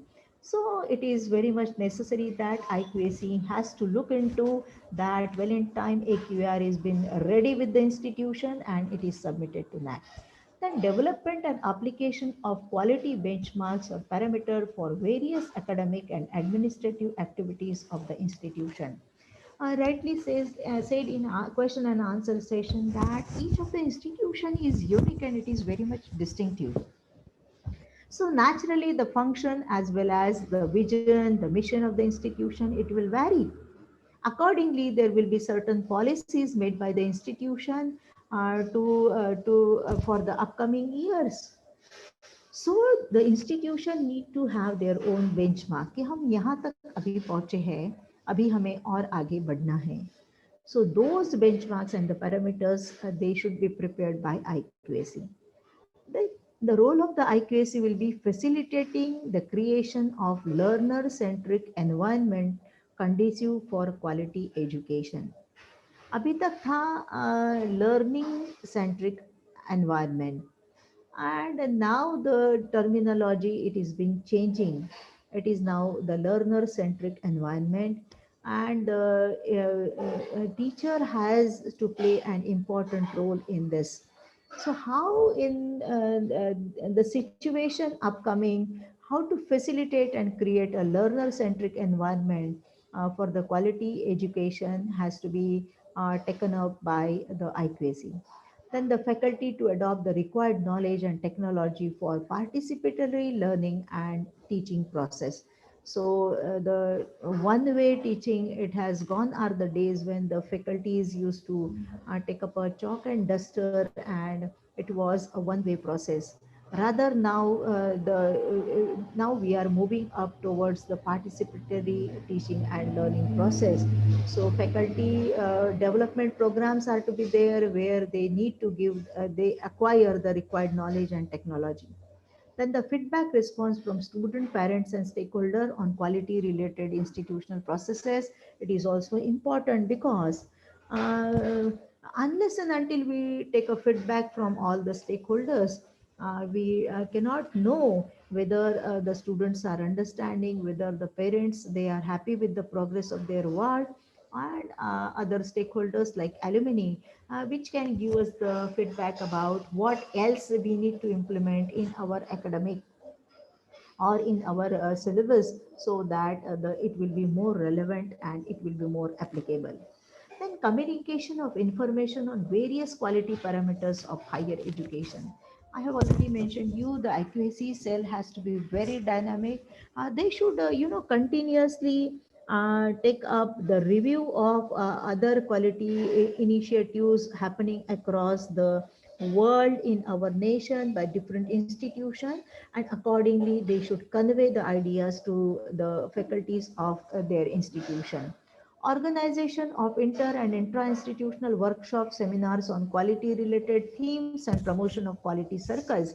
Already informed by Ganesh sir ki if we have some eminent personality in our nearby area, we need to have an interaction with such a person. He was talking of about the incubation center run by Dr. Deshpande ji, who has many startups. So this type of activities definitely help us to enter and interact with such a person, and we can add to our knowledge and we can have the motivation from such people. Then the documentation on various programs activities leading to quality improvement. When the institution is going for the first cycle of assessment and accreditation, we would have experienced that we need to run for the documents. Sometimes we need to literally sometimes we need to create the documents we had been creating. We know that, but rather than creating the documents, let us make the documents ready itself while the programs and the activities are ongoing. As soon as the programs and activities are finished up, immediately our progress report or the report whatever we had taken up, let us have the report of that document along with the geotype photographs, the total number of participants, whatever were the guest speakers available for that particular program. So that particular report of the program will be ready at hand now, and it should be submitted to IQAC. They will see to it what type of program activity is there and to what criteria it is mapping up, so that slowly the everything will be on in sequence and well at hand. Then acting as a nodal agency of the institution for coordinating quality related activities, including adoption and dissemination of the best practices. In the first cycle, I just told you that कि we had taken up as कि नहीं हम ये best practices बताएंगे. होता है ना ऐसे कभी कभी कि हम बताएंगे तरीके से चलते हैं, लेकिन इस बेस्ट प्रैक्टिसेस को केवल बताएंगे तक सीमित ना रखते हुए, it should be the part of the institution, and for that the faculty has to cooperate and it should be the internalization of the quality culture. तो ये कैसे संभव होगा, इसकी नोडल एजेंसी कौन रहेगा, तो IQAC सेल हमारा हो सकता है. The development and maintenance of the institutional database, the MIS, for the purpose of maintaining and enhancing the institutional quality. In the days of the digital, all the records, everything has to be digitalized. So institutions need to have their own database. They need to have their MIS at the institution. But this particular thing has to be pushed up from the IQAC, stating the importance to the management about the collection of the database or the database at hand. Then the development of quality culture in the institution, of course, is very much needed. Then what are the strategies for IQAC? Ensuring timely, efficient, and progressive performance of academic, administrative, and financial tasks. These three are the pillars of the institution, plus one more pillar is our alumni. So it is very much important that ensuring timely, efficient, progressive performance of all these three aspects directly of the institution, it should be taken up by IQAC. The relevance and the quality of academic and research programs is also important. So once the institution is accredited, then the institution can apply to the different funding agency for funds. Let me tell you that the institution which is accredited can get the fund from UGC for IQAC. So if the IQAC is interested, they can apply for UGC to get the funds, and they can develop their IQAC in far better way. So this is added benefit. Then equitable access and affordability of the academic programs for various sections of the society. So it is very much important that depending upon the the type of the students as well as different sections of the society, we have what additional we can give to our student, and there has to be the equitable and affordable access. This is also this has to be a strategic plan of the IQAC. They need to frame the policy for that, and accordingly they need to implement. For an example, if a student is coming from the economically backward class, but a student is very intelligent, in that case, how to arrange for his fees as well as other books and other things. It can be taken up as some initiative by IQAC. Then optimization and integration of the modern methods of teaching and learning, that is also important. The campus has to be Wi-Fi, and everything has to be connected via network, so that there is modern methods of teaching and learning should be available at hand to all the stakeholders. Then the credibility of evaluation procedures. Very well review and inform process has to be there for the evaluation also. Students should come to know that what on what grounds the evaluation has to be done. So a proper evaluation scheme has to be developed by the institution as well. So the credibility of evaluation procedures can be developed by the IQAC. Ensuring the adequacy, maintenance, and functioning of the support structure and the services, and research sharing and networking with the other institutions in India and abroad. So, the IQAC cell can take up a lead in this case for the research sharing. Rightly said, by if you don't have the well equipped incubation center, then if we have a linkages or MOUs with the other institution with a high research equipment and other things, then we can collaborate with them, and we can continue with our research work. Then benefits of IQAC existence. It makes sure about increase in the level of clarity and focus in institutional functioning towards quality enhancement. See, if we have a group, we can say IQAC is nothing but the think tank of an institution, which will provide a much clarity, and it will focus to the vision and mission statement of the institution. And it will be just like a guide which will help to grow the college in the quality aspects. So this is one of the benefits. Then the internalization of the quality culture, I already mentioned. It ensures enhancement and coordination among various activities of the institution and institutionalization of the good practices. It provides a sound basis for decision making to improve the institutional functioning. Many a times good ideas are in everybody's mind. So if these ideas are put forward to the IQAC cell, the IQAC cell, the body of the internal quality assurance cell, can take up a decision. So where we are lacking many a times is about the decision and finalization of the things. But if you have a strong IQAC cell, very vibrant IQAC cell, the things may go to the decision and implementation. So it will provide a sound basis for decision making to improve the institutional functioning. Then represent a dynamic system for quality changes in the HEIs. Routine तरीके से काम करने से अभी नहीं होगा, और जिस तरह से देश के समाज के दुनिया के हालात बदल रहे हैं, उन सारे हालातों को करने के लिए वैसे नॉलेज अक्वायर करना भी ज़रूरी होगा, वैसे सिस्टम्स को डेवलप करना भी ज़रूरी होगा. तो IQAC has to be very work in very dynamic system for the quality changes. Then improve an organized methodology of documentation and internal communication. So ये भी एक जरूरी बात है.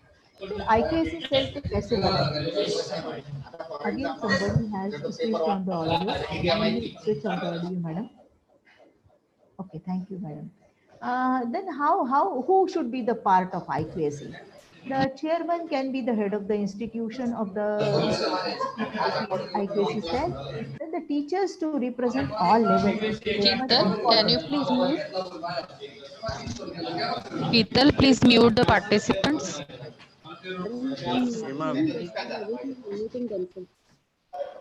Oh, can't we mute them? I will mute all. Dr. Leena, you can unmute yourself. Mrinali. Yes, ma'am. Yes, sir. Hey, Yes, I sir. am Actually, my unmuted. laptop get hang, sir. That's why please.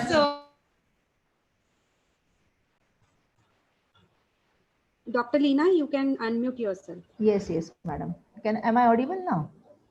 Yes. Yes. Let me move ahead now. So the chairperson will be the head of the institution, but teachers from all levels are to be the part of IQAC. You know, many a times only senior teachers or few of the academicians, they take up a lead in IQAC.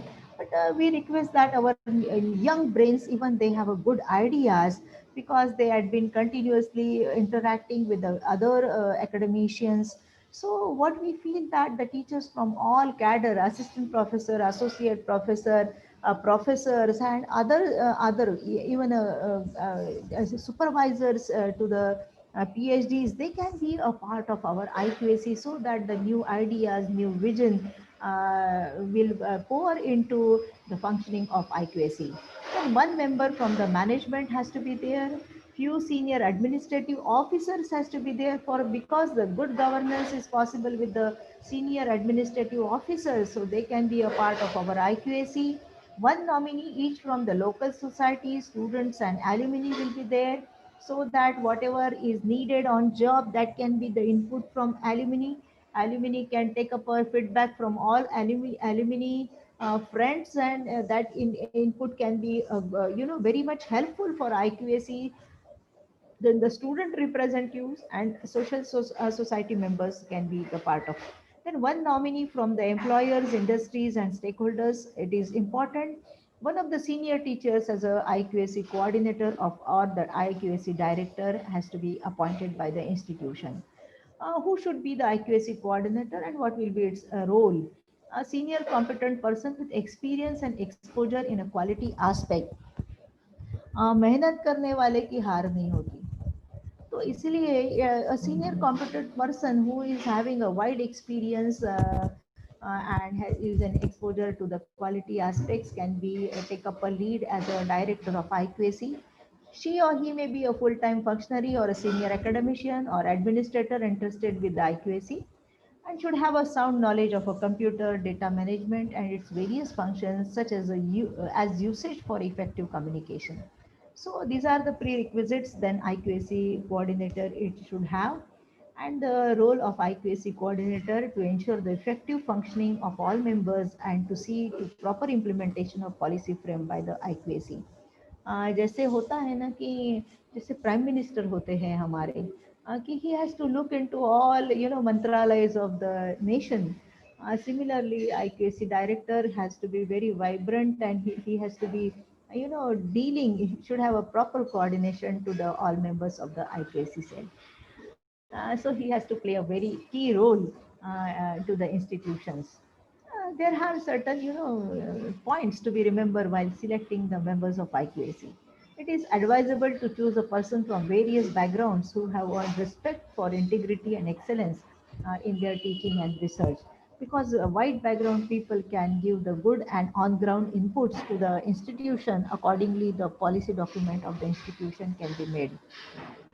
They should be aware of the ground realities of the institutional environment also. That is also important. नहीं तो बहुत बात ऐसे होता है ना कि हम ऐसा करेंगे, हम वैसा करेंगे, या कॉलेज ने ऐसा करना चाहिए, या इंस्टीट्यूशन ने इस तरह से इनिशिएटिव्स लेना चाहिए.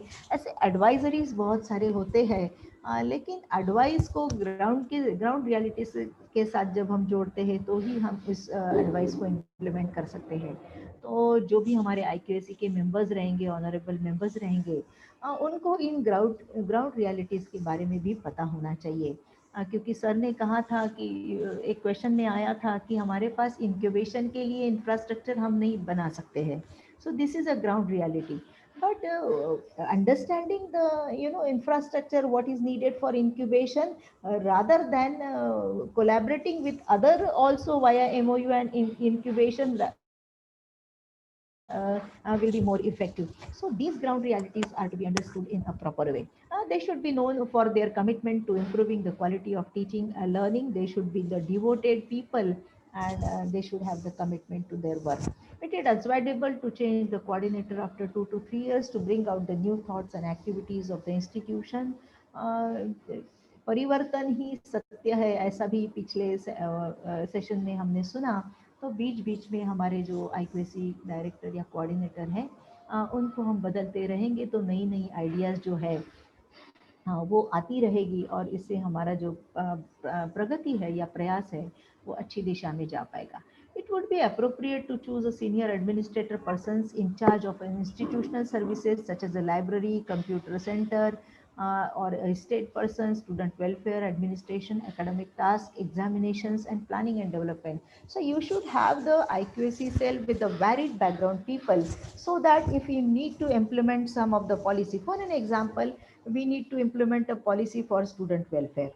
So naturally, what sort of welfare we need to do, whether we need to give the books to student, we need to give the financial support, or we need to send the student for the internship or the training programs. So in this particular case, we need to have the inputs from all the IQAC members, so that in proper way we can have a policy for that and we can implement it. The management representative should be a person who is aware of the institution's objective, limitations, strengths, and committed to its improvement. So this is also important. The local society representative should be of a high social standing and should have made the significant contribution to the society and in particular education. So we should have the people from the society as a member of our IQAC cell of high social standing. IQAC's role will be taking into the submission of IIQA, submission of AQARs, preparation of SSR, and all other quality academic aspects, quality finance aspect, quality governance aspects of the institution. So the executive committee of a NAAC has decided that regular submission of AQAR is mandatory for second and subsequent cycle of accreditation with effect from 2016. The following are prerequisite for the submission of IIQA for all HEIs opting for second cycle. They should have the functional IQAC cell. So now it is very much needed. I request, in fact, even if you are going for the first cycle of assessment and accreditation, you kindly go through the guidelines of IQAC. So also you have seen in the few of the slides how to make up your IQAC cell. If you have a good IQAC cell, functional IQAC cell, then the preparation of your SSR, preparation of your IIQA, it will be, easier task and in a proper direction with a, great efficiency and less efforts you can submit your SSR. So the first requisite is that functional IQAC has to be there. The minutes of the IQAC meeting and compliance to the decision should be uploaded on the institutional website. So it is necessary that whatever meeting has been conducted, whatever was the agenda of the meeting and how we have complied with the decisions, this decision has to go to the public domain. So that is why the institutional website is must, and the IQAC, whatever are the progress of the IQAC, it has to be uploaded on the website. The mandatory submission of AQR on the regular basis for the institution undergoing the second and subsequent cycle of assessment and accreditation by NAAC, it has to come via IQAC cell only. Then upload of AQRs on institutional website for access of all stakeholders. Website is our, chehra. So whatever we say, is it really happening or not? It has to be in the public domain and it should be accessible to our all stakeholders. So whatever development annual quality assurance report we are submitting to NAAC, other stakeholders also should be able to see. That is why it is very much necessary that AQR are to be hosted on the institutional website, and the URL link of that particular AQR has to be submitted to the NAAC. Then in a criteria 6, that is a governance, leadership and management, if you see key indicator 6.5, then there the IQAC cell details are to be provided. And what are the matrices related to it? There are the two qualitative matrices and one quantitative matrices. 6.5.1 talks about the internal quality assurance cell has contributed significantly for institutionalization of the quality assurance strategies and processes. So in words, 500 words, you need to put up your views on how significantly the IQAC cell has contributed for the quality culture in the institution. So what we request is that whatever the policy, whatever are the decision, whatever are the activities, whatever is the guideline prepared by the IQAC cell, kindly put it in the words. And Simhavlokan is important, because whatever we were previously, after assessment and accreditation and the recommendation given by the peer team visit, some recommendation will definitely come. So has the IQAC work on that to improve the quality culture of the institution? So accordingly, we need to minute this particular 6.5.1. Then 6.5.2 talks of the institution reviews its teaching learning process, structure and methodologies of operation and learning outcomes at a periodic intervals through IQAC set up as per the norms and recorded the incremental improvements in the various activities. So the institution which is meant for knowledge imparting, are the methodologies and operations and learning outcomes been properly framed? Whatever were was our idea about the learning outcomes, are those met by the processes that we have adopted? So there has to be the periodic review. It is a part of IQAC cell. So incremental improvement in various activities is important. So that has to be recorded by IQAC cell. It is also a qualitative metric, and in words we need to put up our views, our policies on record. And then 6.5.3 is a quantitative matrix in which the quality assurance initiatives by the institution, it is important whether the regular meeting of IQAC cell is been done or not, then the feedback is collected, analyzed and used for improvement or not. For this feedback, what is the mechanism institution has developed? Whether there is a feedback mechanism, as you are aware of the student satisfaction survey while ANA process. In the ANA process, you know that there are 21 questions, 20 are objective, which is correlated to the teaching and learning process of criteria 2. So similarly, whether the institution has created their own questionnaire for the feedback from the student, how they are taking up the feedback, how they have analyzed it, and how the analysis of the feedback has been, taken up for framing the future policy of the institution, future of the institution. How this has been done, that has to be informed to the in this particular matrix. Then the collaborative quality initiatives with the other institution, there was a question on chat whether we can go with the MOUs with the or collaboration with the sister concern. Kindly go for the other institution, make up the, explore the other institution, show that more knowledge interaction has to be there. So also there can be the sharing of infrastructure, so that togetherly we grow. लिए साथ सबको शिखर पर चढ़े हम, सफलता हमारे कदम चूम लेगी. So it is very much needed that कि हम सबको जोड़ते हुए चले, क्योंकि सबका साथ सबका विश्वास की बात अभी चल रही है, क्योंकि सबका विकास करना है. So collaborative for the quality initiatives with other institution is also important. Then participation in NIRF, which is very much important that the institute should participate in NIRF. any other quality audit recognized by the state, national or international agency, ISO certification है, NPA है क्या, तो इस तरह से प्रश्न 6.53 में ये क्वांटिटेटिव मैट्रिक्स उसमें पूछा गया है. Then for the first cycle, the incremental improvements made for the preceding years with regard to the quality has to be put up. For the second and subsequent cycle, incremental improvements made for the preceding years with regard to quality and post accreditation quality initiatives, these are to be put up. Proceedings of the meetings of IQAC, ये मैंने बताया, feedback has to be analyzed, it has to be put up in a proper structure, and you should be able to provide with the proper documents. Since we had been analyzing many of the documents, when the SSR reaches us, we also look into the documents. We are finding that the institutions are creating the document. Even the signs and the letterhead format, they are being pasted on the document, and then they are being sent up by creating the feedback PDF format.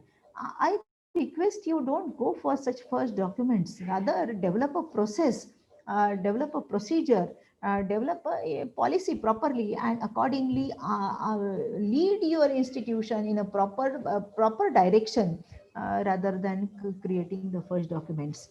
This will be, this will be under the vigilance. This has to be under the vigilance of IQAC. That even the mentor-mentee meetings are there or not, what was the agenda of this meeting, what problems students are facing, are they being sorted out or not. So these particular system has to be developed, so that the things comes outcome will be in a proper way as is been expected. Activities conducted under collaborative, वो मैंने बताया है, ISO certification. So this is them. So overall, IQAC plays an important role. It will be what you can say, a leader. They has to take a lead, so that the institution move across in a proper way, aligned with its vision, a proper direction with its mission statement, and incremental progress of the institution is possible. But this process has to be well informed and review process as NAAC does.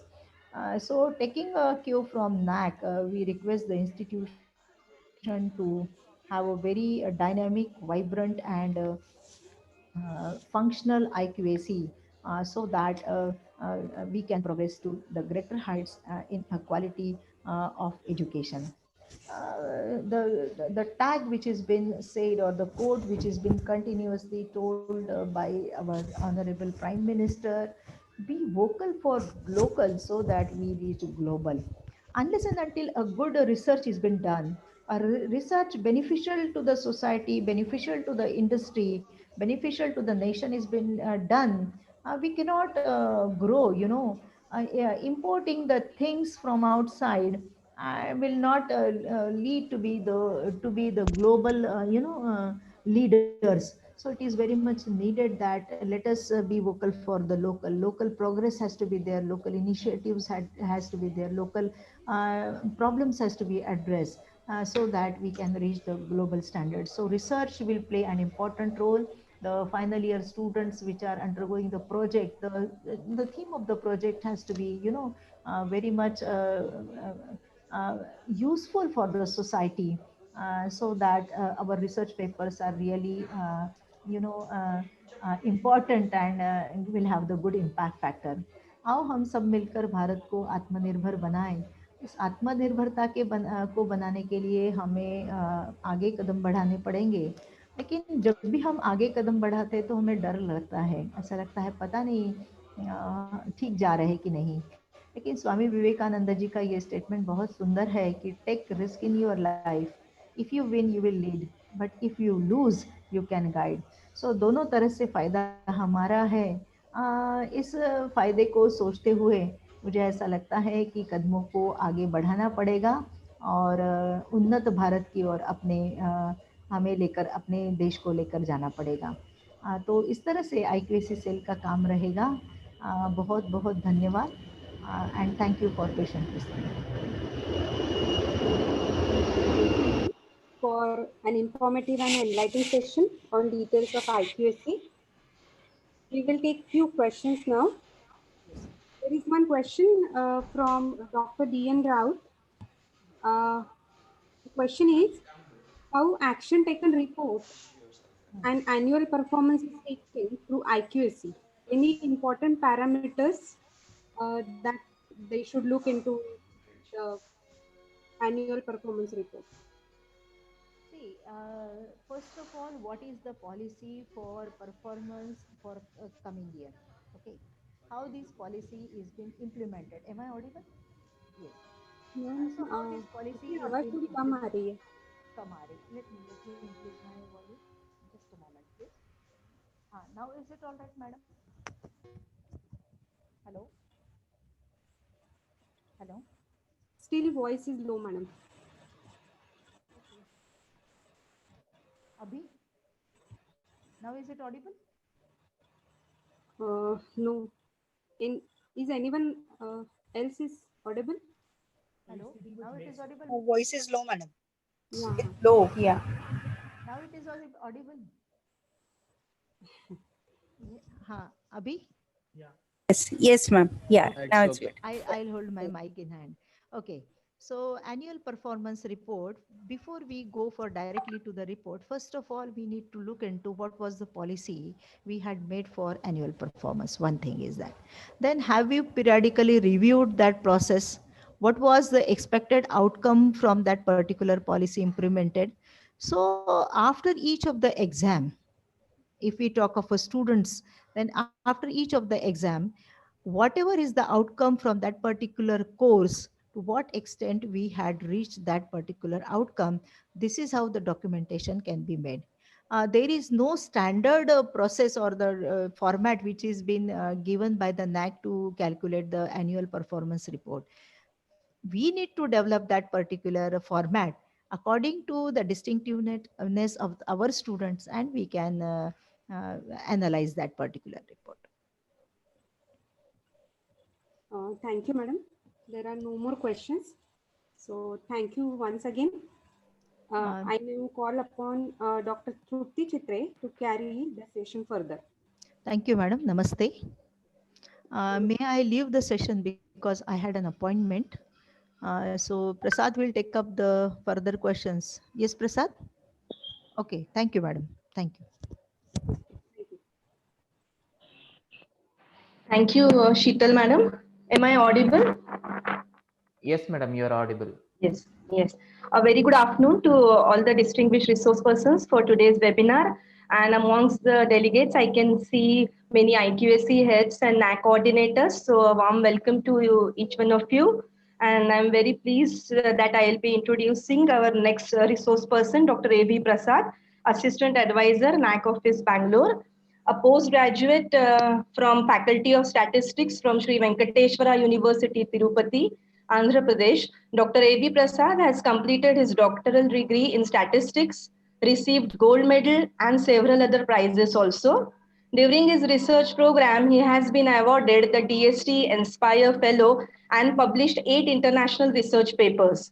He has also published several papers in national and international journals for the last 6 years. He has joined NAAC in the year 2017 and has 3 years of experience in assessment and accreditation process. Dr. A.B. Prasad has coordinated more than 190 colleges for accreditation. With his rich experience in statistics, he has extensively used the NAAC data for fine-tuning the revised accreditation methodology of NAAC. He is one of the officers who is coordinating the states for Western region comprising Goa, Gujarat, Maharashtra, and Madhya Pradesh. So with this introduction, may I now request Dr. A.B. Prasad to begin with his presentation. Thank you, madam. First, let me share my screen.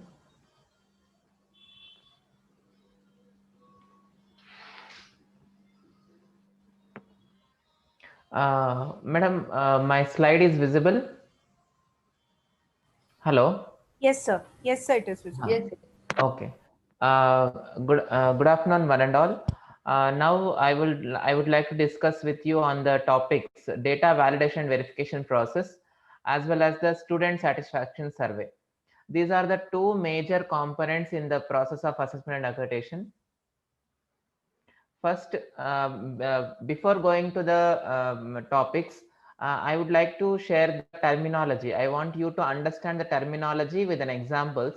As pointed out by Dr. Ganesh Hegde sir in his presentation, there are some criterion, some criteria, key indicators, qualitative metrics, quantitative metrics, weightages, scores, etc. Apart from this, there is response and input also. Response, input, benchmarks, and weighted score also, which you need to understand the terminology as with the examples. So, for example, if we take curricular aspects, that is a criterion. It is having a separate weightage of 100. In that criteria, we have some key indicators. So, one of the key indicators is curriculum enrichment. It is also having a separate weightage 30. So like this, under each criteria, there are some key indicators. Under each key indicators, we have qualitative metrics as well as the quantitative metrics. Qualitative metrics, I have given an example. Institution integrates cross-cutting issues relevant to professional ethics, gender, human values, environment, and sustainability into the curriculum. So for this question, institution need to write the answer in terms of paragraphs, in the paragraphs. This will be validated by the peer team members during the on-site visit, and they will give the scores, score between 0 and 4. So it is not, since the weightage is 10, you please don't confuse that it is out of the 10 marks. It is not out of the 10. It will be between 0, 1, 2, 3, or 4 only. Weightage is different and score will be different. And another one is another type of metric is quantitative metric, where the college need to provide the input in terms of numbers. You can able to see the question, sub question, number of courses that include experiential learning through project work, field work, internships, etc. So this is a sub question for which the college has to provide the input, like 15 courses that include experiential learning in the year 15-16. There are 20 courses that include experiential learning in the year 18-19. So, so this 15, 16, 14, 20, 22 are called inputs, and basing on this input, the response for the main quantitative metric, that is average percentage, will be calculated by the system automatically. So the response will be 15.68. That will be calculated by the system. You no need to calculate any formula or anything. You just need to give the number only. And as the benchmarks are prepared by the NAAC for each and every quantitative metric, benchmark will be applied to the responses, and the scores will be generated automatically by the system, and accordingly the weighted score also will be calculated by the system. This is just for your understanding and information. Some important things to be noted during the SSR submission as well as for the DVV clarification also.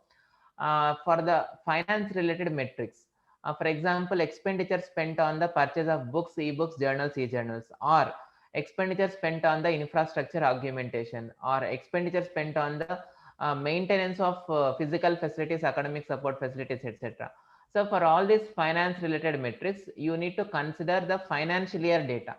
Means you want to give the number, means expenditure spent on the purchase of books for the year 16-17. You have to consolidate the data from 1st April 2016 to 31st March 2017. With related to publication related data, with regard to publication related data, you need to consider the preceding calendar year. For example, the metric number of research papers published in the UGC notified journals, or number of books chapters published during the last 5 years. So for all these publications related data, related metrics, you need to consider the preceding calendar year. As an example, we can say if you want to count the number of papers published for the year, I mean, on the portal you have to mention for 16-17, but you have to consider the papers published between 1st January 2016 to 31st December 2016 only. Like that you have to consider. And for other metrics, for all the remaining metrics, you can consider the input according to the academic year followed by your institution. Now coming to the main topic, that is data validation and verification process. This is the third step in the assessment and accreditation process. NAAC has identified some 5 data validation and verification partners They are the external professional agencies. Once the institution submits the self-study report online, it will be assigned to one DVV partner automatically. So the DVV partner verifies the input for the extended profile questions as well as input for the quantitative metrics also. I explained in my earlier slide what is input and what is response.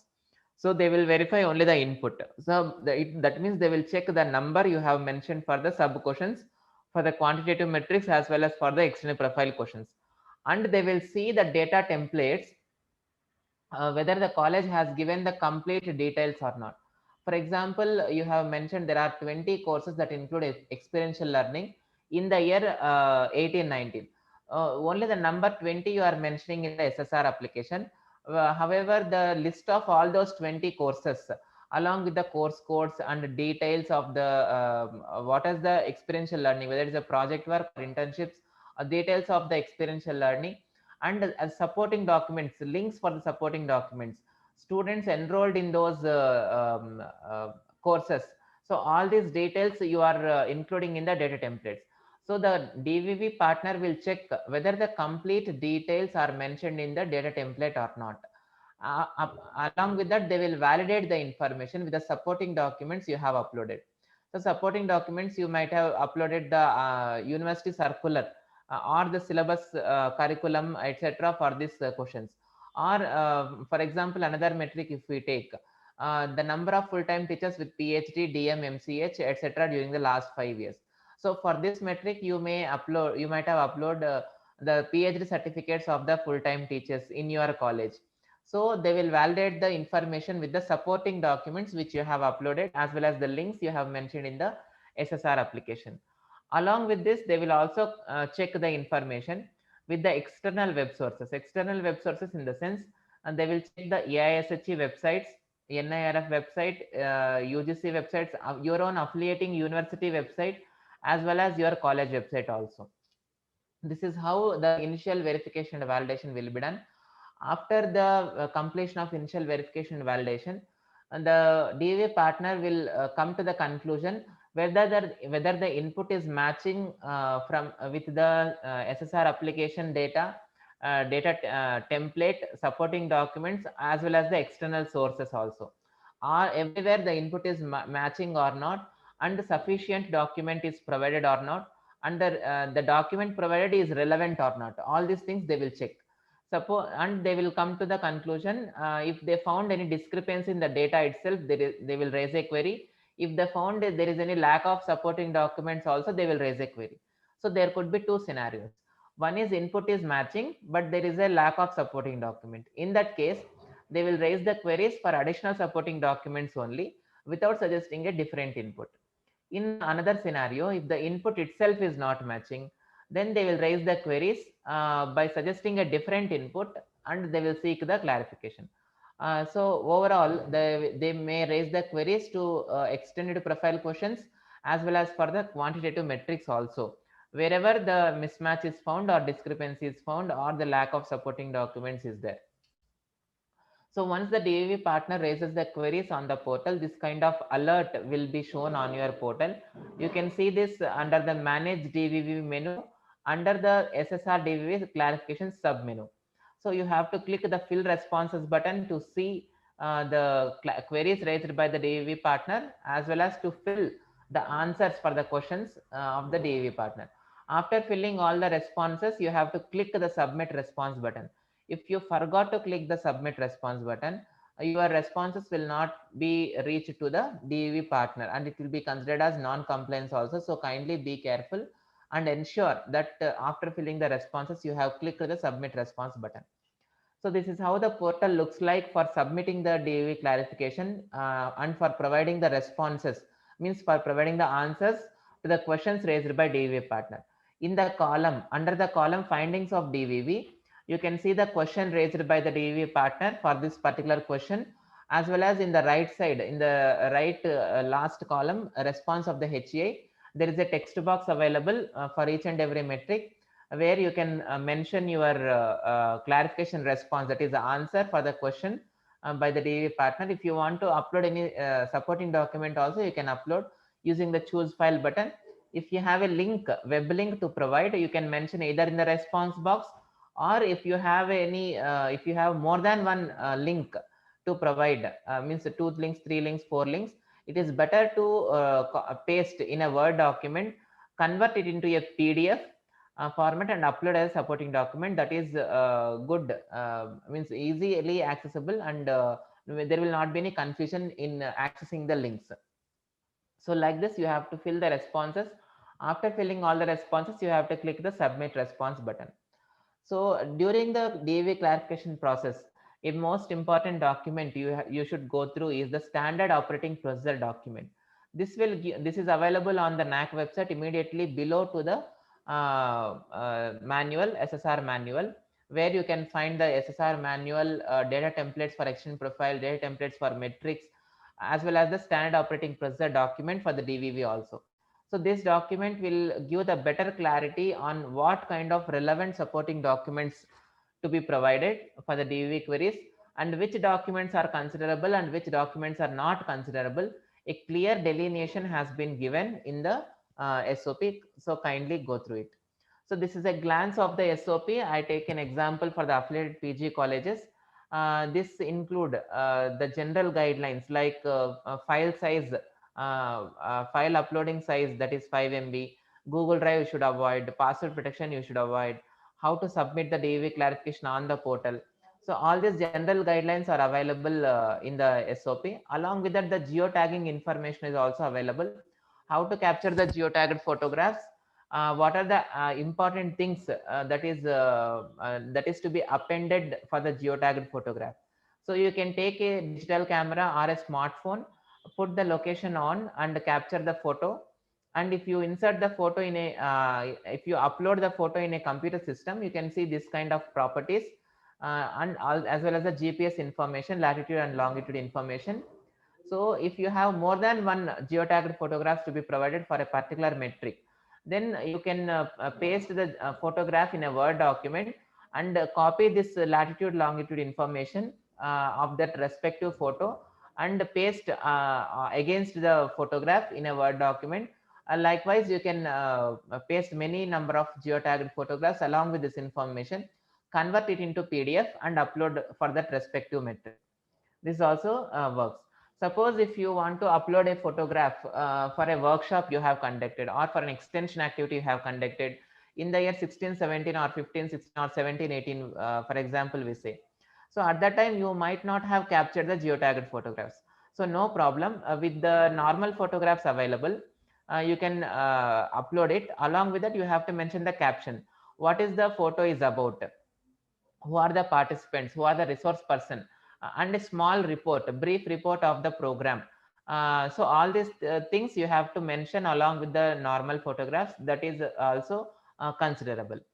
So and the next things in the SOP are metric wise standard operating procedure and the extended profile.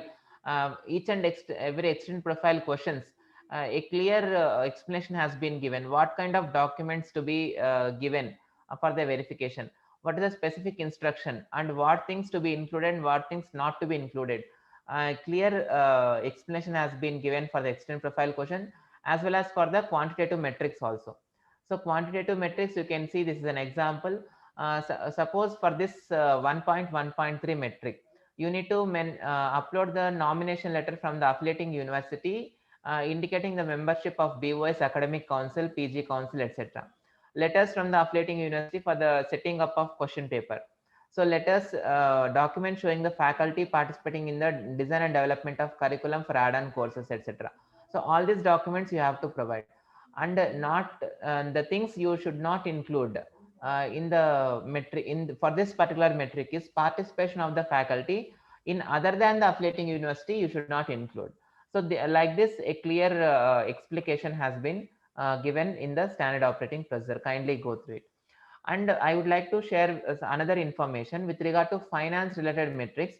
Wherever you are uploading the audited statements, you kindly highlight the particular head, particular item, highlight the item of expenditure, then get the attestation from the chartered accountant For private institutions, chartered accountant certification is mandatory, but for government institutions, chartered accountant certification is not mandatory, it is optional.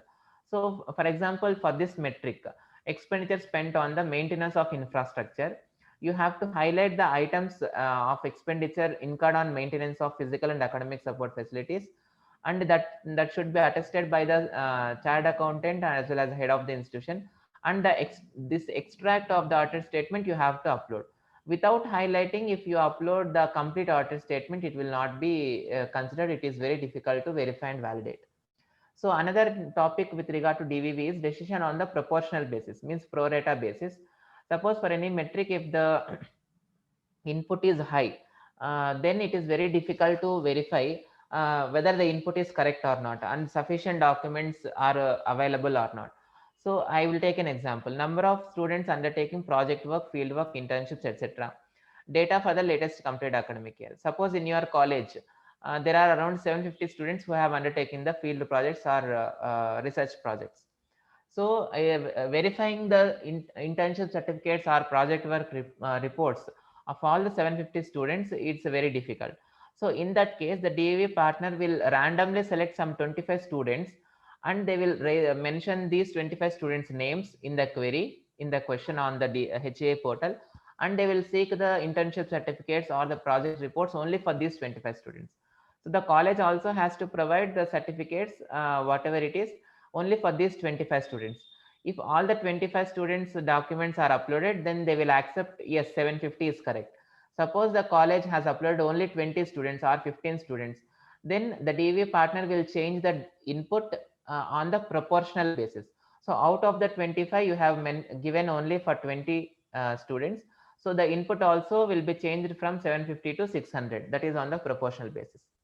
Now coming to the timelines, there will be only 15 days time will be given to the institution to clarify all the queries by DVV for uploading all the relevant supporting documents. And if the institution wants to edit some of the inputs, if for any metric, there is a provision available during the DVV clarification. The edited input will be considered as a revised clarification input. So for providing the revised clarification input and for submitting the DAV clarification on the portal, so for doing all these things, there will be only 15 days time to the institution. Normally, no extension will be given for submitting the DAV clarification. Suppose if there is any unforeseen situation like COVID situation, natural calamity happens, political disturbance happens. So in these cases, extension of time will be given on request of the institution. Maximum 7 days will be given, but there will not be any second level clarification. After receiving the response from the institution, and the DAV partner will once again go through all the clarification responses, all the supporting documents uploaded, and they will come to the conclusion whether the input is correct or not, and the sufficient documents are uploaded or not, or the considerable documents are uploaded or not, and they will finalize the input. As per their finalization, the inputs will be updated and responses will be calculated automatically by the system. So if they change the input for any metric, so what are the reasons for changing the input also will be available in the deviation analysis report. So the deviation analysis report will contain the input before DVV clarification and after DVV clarification, along with the remarks. Remarks means reasons for changing the input, also available. It is included as an annexure in your updated SSR after completion of the DVV process. So you can see the status also, whether your input is accepted by the DVV or it is not accepted by the DVV. Also you can see. I will take an example for all these 4 scenarios with an example, and I will try to explain. First scenario is no answer change. So you can see the last column, no answer change. It means the input provided during the SSR submission itself is accepted by the DVV, and hence the answer is no answer change. Here I would like to share with you, this metric is about the institution obtains feedback on the syllabus and its transaction at the institution from the following stakeholders. So the questionnaire of the feedback form should contain the questions on the syllabus as well as its how well it is transacting at the institution only. So only this the questions pertaining to this topic only to be contained in the feedback form. Such feedback forms only you have to upload as from the stakeholders. And if the questionnaire contains the questions on the physical facilities or the any other facilities available, or the hostel facility, or the overall rating of the institution, if that kind of questions are there in the feedback forms, those feedback forms will not be considered for this question, and accordingly the input will be modified by the DVV partner. Another scenario is HA clarification accepted. The edited input provided during the clarification stage is accepted by the DVV, then the result you can see as a HA clarification accepted. I will take an example, the number of functional MOUs, especially with regard to functional MOUs. Suppose you have made an MOU in the year 13-14 and it is valid for 3 years, means 13-14, 14-15 and 15-16. Under each MOU, you should conduct at least one activity in a respective year, in a particular year. Then only it will be considered as a functional MOU for that year. Otherwise, it will not be considered as functional MOU. So for the year, for an MOU, if you conduct an activity, at least one activity under one MOU in the year 14-15, then only that MOU will be considered. So kindly ensure under each MOU at least one ongoing activity has been conducted. Another scenario is about DVV suggestion recommended. You can see the last column. You can as DVV suggestion recommended. This is an example for the physical facilities available. The question is about the physical facilities for the differently abled students. So as I told you, for all the physical facilities available in the institution, you should provide the geotagged photographs. So here in this case, the college has not uploaded the geotagged photographs, and hence the input is modified accordingly. So you have to be careful while uploading the geotagged photographs. Another scenario is the changed after clarification. As explained by Dr. Ganesh Hegde sir, a full-time teacher is the one who is recruited at least for one complete academic year in the reference period, means in the assessment period, that is from 14-15 to 18-19, or from 15-16 to 19-20. In these years, a teacher should be employed at least for 1 year. If any teacher is employed only for 6 months or 3 months, he will not be considered as a full-time teacher, and in turn he will not be considered as a mentor for any student. So here also you can see the remark made by the DVV. Input updated, but teacher name so and so has not completed 6 months in academic year so and so has not, and hence it is not considered. You can see the reasons also for changing the input. So accordingly the input will be changed by the DVV partner. And some important points to be noted with regard to DVV clarification is, while uploading the supporting documents, the document should be clearly visible and readable PDF documents you have to upload. And wherever you are providing the web links, you should provide the particular URL, particular universal resource locator, as well as the links should be functional always at any point of time. Today it is functional and tomorrow it is not functional. That should not happen. And you should avoid the password protection during the A&A process at least. And you should avoid the links providing in the Google Drive, Microsoft OneDrive, Amazon Cloud, and the other third-party similar drives. Geotagged photographs I explained. And if any document is in local language, in Marathi or Gujarati or in Odia, kindly translate it into English translated version, and then get the attestation from the head of the institution, and then upload the English translated version of the document along with the original document. Extract of the audited statements highlighting the heads for the finance related metrics I explained you. And most important thing is proper documentation, and its presentation plays a vital role in the assessment process in preparing the self-study report. So now coming to the topic on non-compliance of DVV process. If any institution fails to respond to the DVV clarification within the stipulated timelines, then it will be considered as a non-compliance with DVV. Their A&A process will be terminated. IAQ SSR first installment fees will be forfeited. They can apply only after 1 year by submitting the IAQ along with the fees. After completion of DEV process, the scores will be generated to all the quantitative metrics basing on the predefined benchmarks. As of now, benchmarks are confidential. They are not disclosed to the public.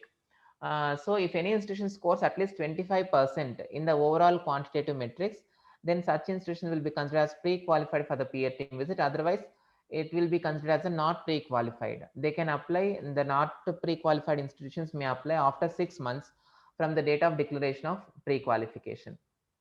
So now coming to the student satisfaction survey, another important topic. I will take some 10 to 15 minutes.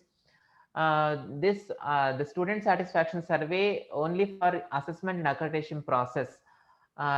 During this process only, the student satisfaction survey will be conducted by NAAC through online mode only. The questions of the student satisfaction survey are pertaining to the teaching learning process of the institution, and this is a direct indicator of the effectiveness of teaching learning process in the institution. This is one of the highest weightage metrics in the among all the metrics of the SSR. Regarding the questionnaire, it contains 21 questions. The first 20 are objective questions, and remaining one is subjective question. All these 21 questions are available on the NAAC website, both in English and Hindi versions. If you want to convert this into your local regional language, you can convert into Marathi or Odia or Gujarati, whatever it is, and create awareness among the students about this questionnaire. That will be helpful.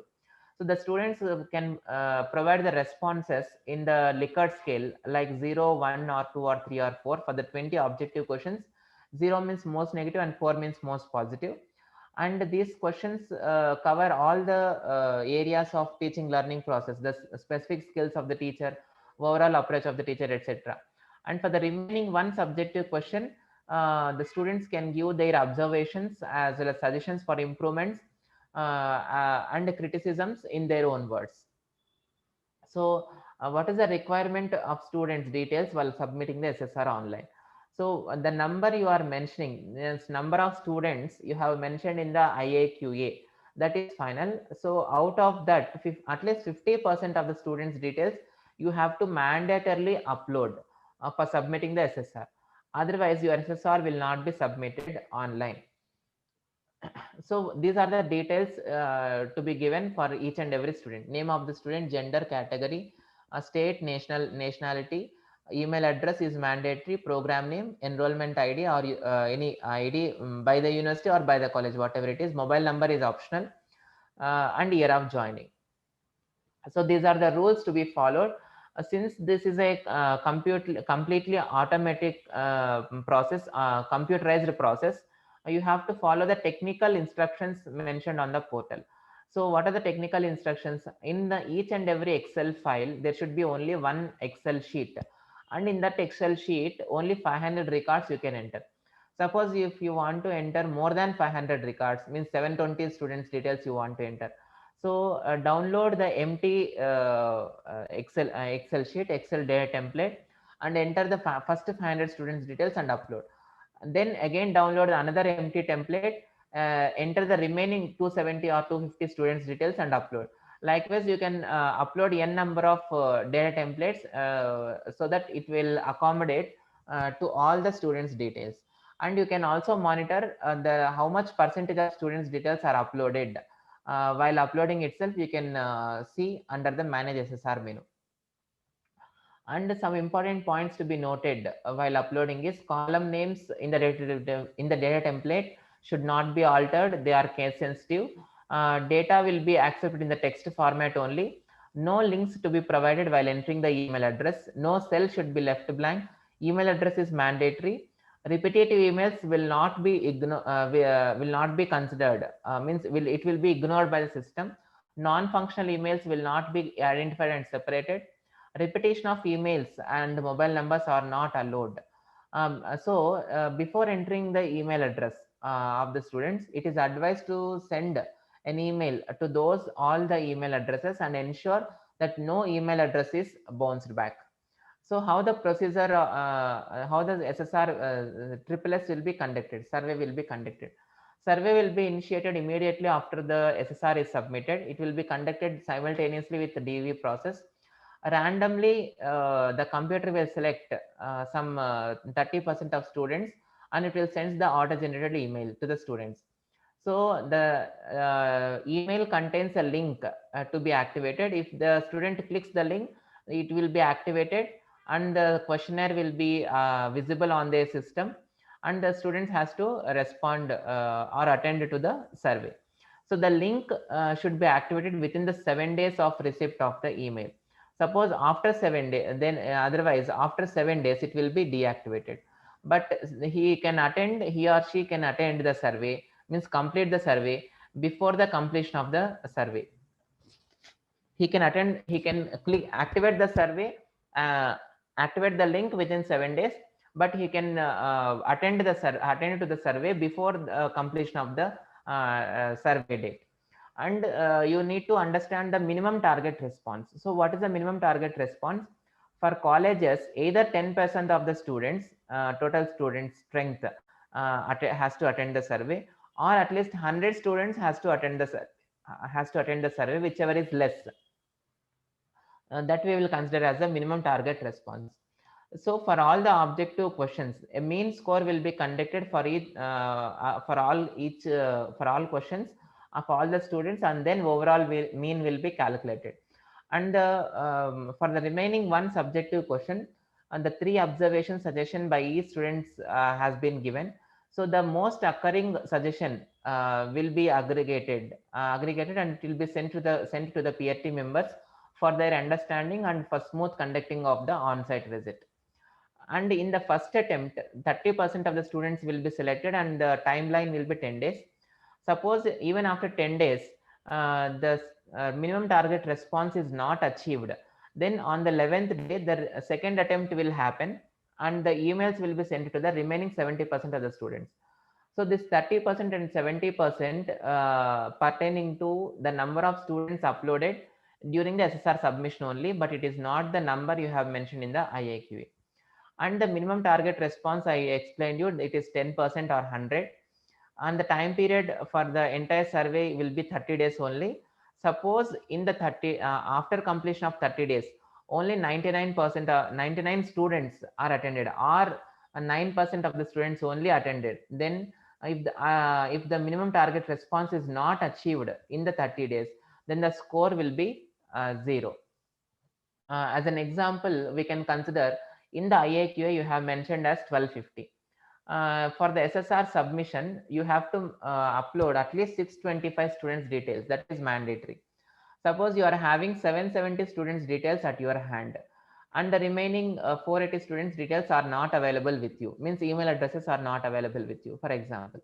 So while uploading the students details, you have to upload the 500 students details in the first Excel file, and you have to upload. And in the second Excel file, you have to upload the remaining 270 students details and then upload. Likewise, you can upload all the 770 students details. And then the minimum target response is either 125, that is 10% of student 1250, or minimum 100. So, but in this case, if we can consider it as 100. In the first attempt, 231 students will receive the email, and the timeline will be 10 days. Suppose 99 students are not attended the survey in the 10 days, then on the 11th day, the remaining 539 students will receive the email on the 11th day. And on the 26th day, all the 770 students also will be receiving the email. Suppose even after 30 days, only 99 students are attended. Then the survey will be considered as not completed, and the score will be considered as 0. Some important points to be noted during the survey period is a poster regarding the student satisfaction survey has to be displayed on your notice board of your institution, as well as the institutional website. You can create awareness on the student satisfaction survey questionnaire as well as the procedure to the students, and you can translate the questionnaire in your local language. You can create the awareness and encourage the students on the usage of email. You can monitor the students satisfaction survey status, how much percentage of students are attending the survey, etc. You can monitor, but you should not influence the students about the responses to be given, but you can encourage to attend the survey only. If you have any doubts at any point of time, make use of the support help desk menu. you can raise the issue on the support help desk. It is readily available instead of sending an email or making a phone calls. This is better way to clarify your doubts. You can write your query in the description box, select the category, whether it's a DV issue or a AQR issue or IAQA issue. You can select and you can submit within 48 hours. That will be resolved to the best. Thank you. Over to the host, please. Am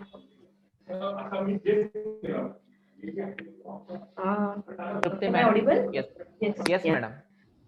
Yeah, sir, thank you for your explanation on the DBE process and taking examples.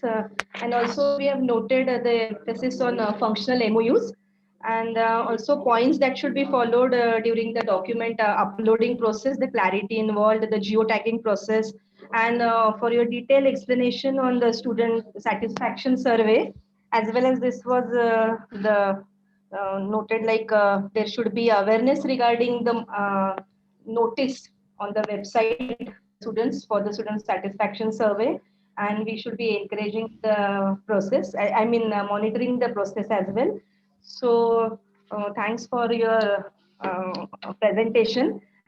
And actually, sir, on behalf of management and the IQC coordinator, Dr. Mrinalini Damle, Principal Dr. Ashwini Madgurkar, and all the faculty members of AISSM's College of Pharmacy, I will especially like to thank you for all your support and guidance during our NAAC process. You might not remember, but we were of those 190 colleges that have been guided by you for our first accreditation cycle. And thanks for all the queries that you have solved timely on phone as well as on email. And sir, from AISSM's College of Pharmacy, we do expect the similar kind of support. It's our request to you that hope you'll be there during all the consecutive cycles as well. So thank you very much. And I now, do it, madam. I do it. No problem. yes, thank you, sir. And may I now invite Dr. Sachin Tembune, sir, for carrying the session further. Thank you. Thank you, Dr. Trupti, madam. Good afternoon to one and all. Myself, Dr. Sachin Tembrune, faculty of AISSM's College of Pharmacy. And it's my privilege to introduce our next speaker, Dr. N.R. Mohan. Dr. N.R. Mohan is working as an assistant advisor in National Assessment and Accreditation Council, Bengaluru. He has more than 10 years of industrial and research experience, skilled in spectroscopy, UV visible spectroscopy, organic retrosynthesis, molecular modeling. He has a strong educational professionals with the Doctor of Philosophy focused in the synthetic organic chemistry from the Tumkur University and industrial scale-up process in flavor and a fragrance field. Dr. N.R. Mohan is an academician and a researcher with more than 7 years of teaching and 10 years of industrial and research experience. He has published more than 35 research articles, as well as one book in peer-review international journals and internationals, publishers in the field of synthesis, characterizations, crystallographic, then the pharmacological studies, and of heterocyclic compound and organic ligand-based methods. So this is the brief review of the biodata of N.R. Mohan. Now I welcome Dr. N.R. Mohan and request to take over the sessions. Thank you. Thank you, Dr. Sachin, sir. Thank you for your kind words. Good afternoon, one and all. At the outset, I would like to thank the dignitaries of the institution for coming on board with the NAAC, making this an fruitful webinar for all the stakeholders. And also thank the participants for their patience, because the sessions have overshooted and it's already 1:30. Many of them of you are hungry, maybe taking the food along with the webinar also. And this is the last session. Being in school, we used to wait for the last session and the last bell also. This is the last session. And this is like an what do you say, the trailer of the a blockbuster movie. It's a bit boring AQR, but it's a very important thing. This is what defines what institution do after accreditation. I'm going to share my slides and share my experience, and as well as the common questionnaires what the institutions have usually come up with while regarding submitting the AQS, and what difficulties they have faced, and what are the solutions to be sought. Thank you, sir. I will share my slides now.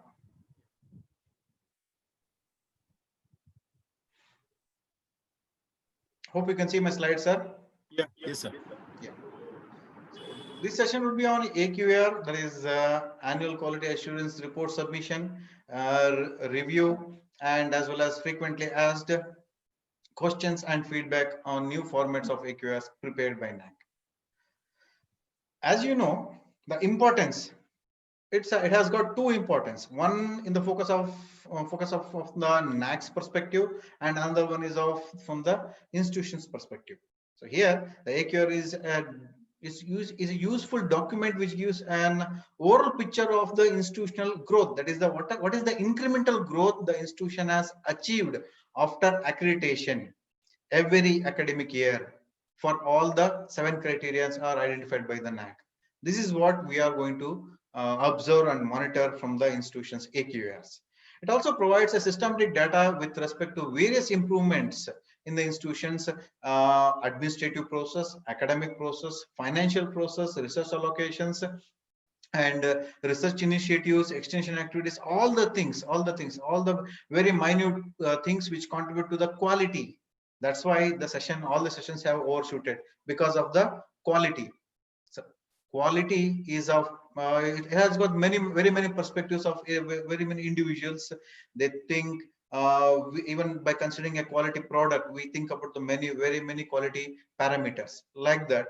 Here the quality has got a very wide spread of explanation and interpretations that you have got from the previous session, all the 3 sessions.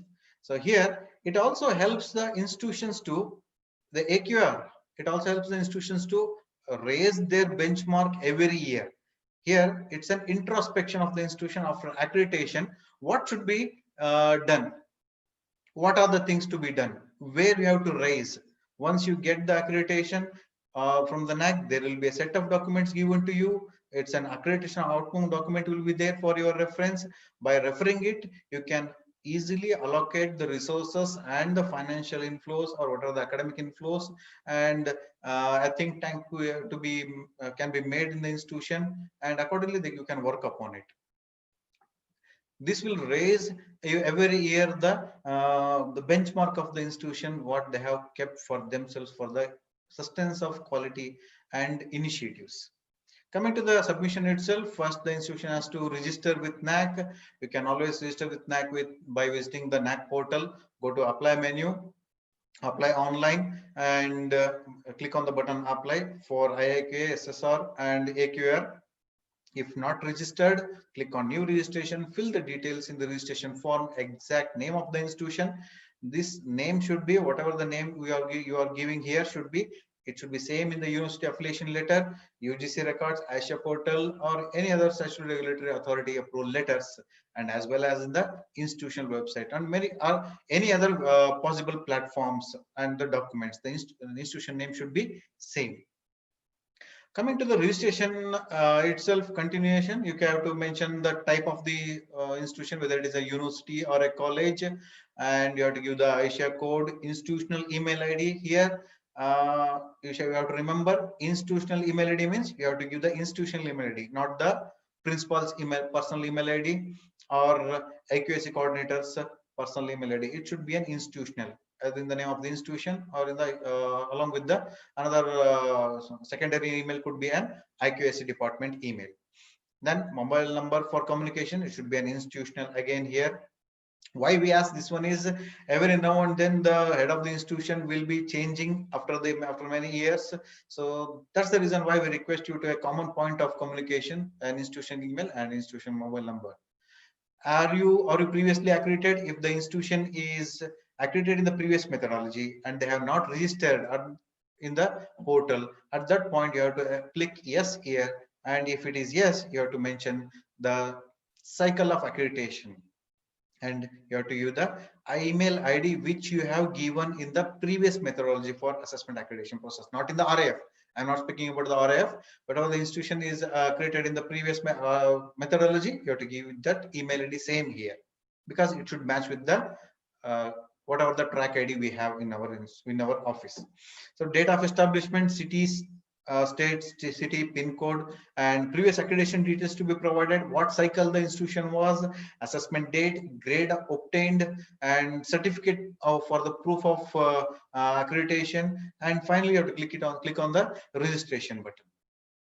Then you have to give, you will be getting an auto-generated email containing activation link and login credentials, username and password, which will be valid for 7 days. You have to activate the link within the 7 days and use the credentials to log in. If any case you forgot the password, you can always use the forgot password option, or else you can write an email to nachelpdesk@gmail.com in case of difficulty in logging in to the portal, the HI unique portal, the credentials given by NAAC using the credentials.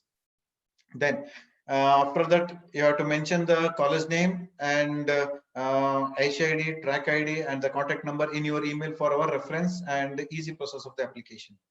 Coming to the HI portal itself, we have to create, there will be an HI portal dedicated to your institution under your institution name, and application status on dashboard of HI portal will be reflecting. You can submit online submission of all applications, IAQA, SSR, uploading of SSS data for the assessment process, and subsequently after accreditation you can also submit the AQARs.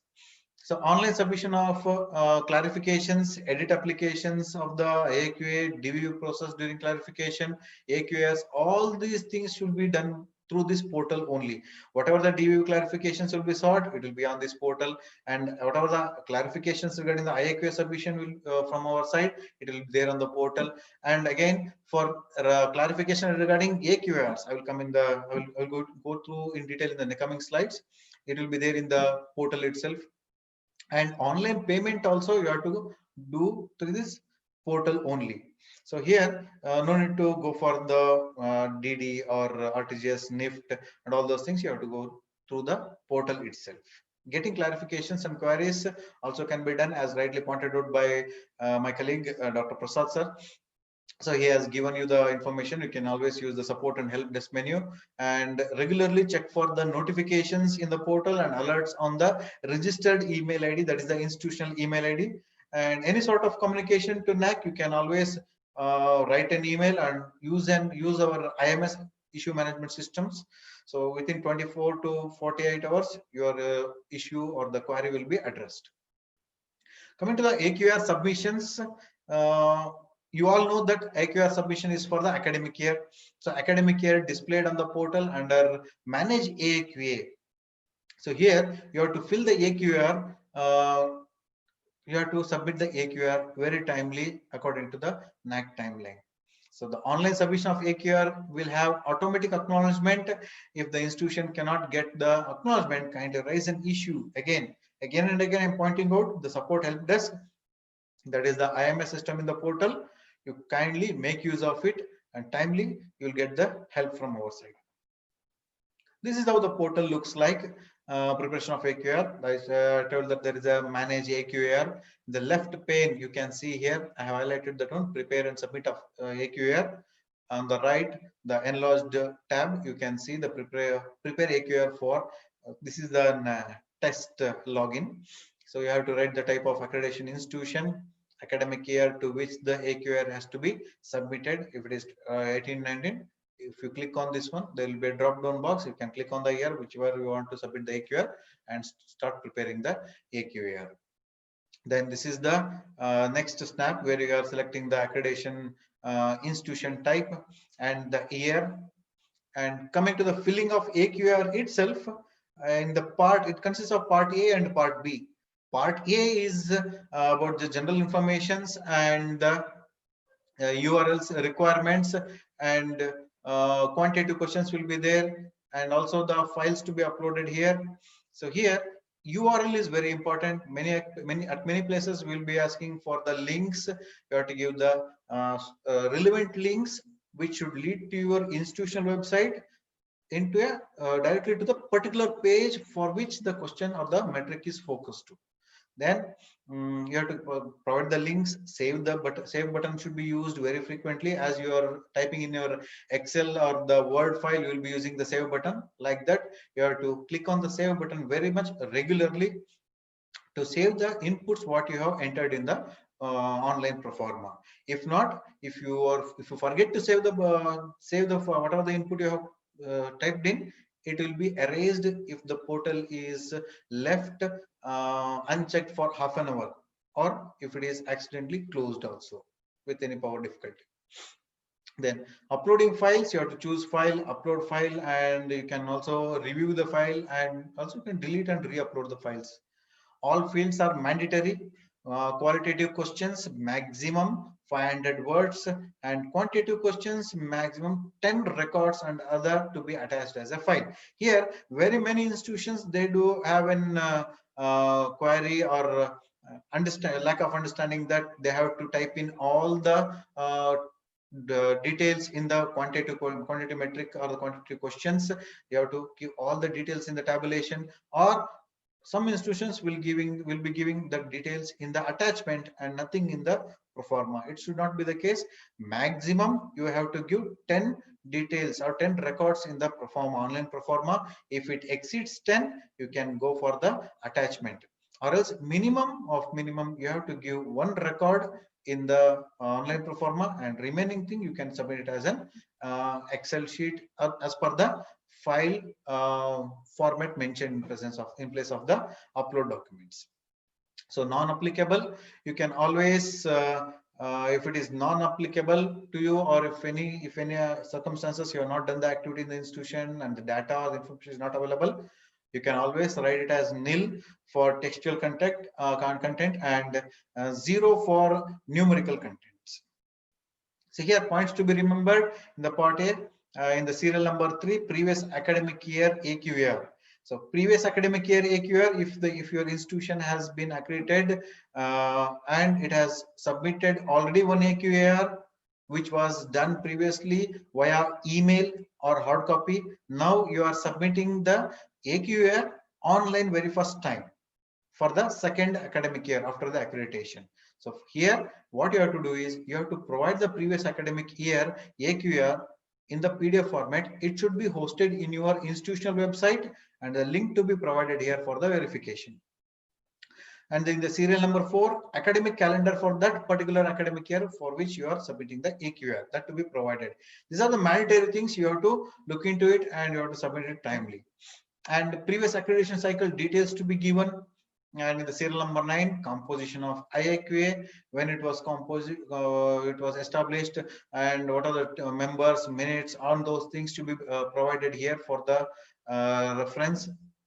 It will be referred and reviewed by the NAAC officers, and timely if there is any lack of understanding for whatever the things you have mentioned here, we will be having and we will be raising a clarification from our side for clarification, giving a response from your side.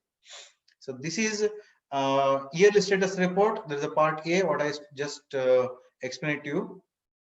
These are the details to be provided.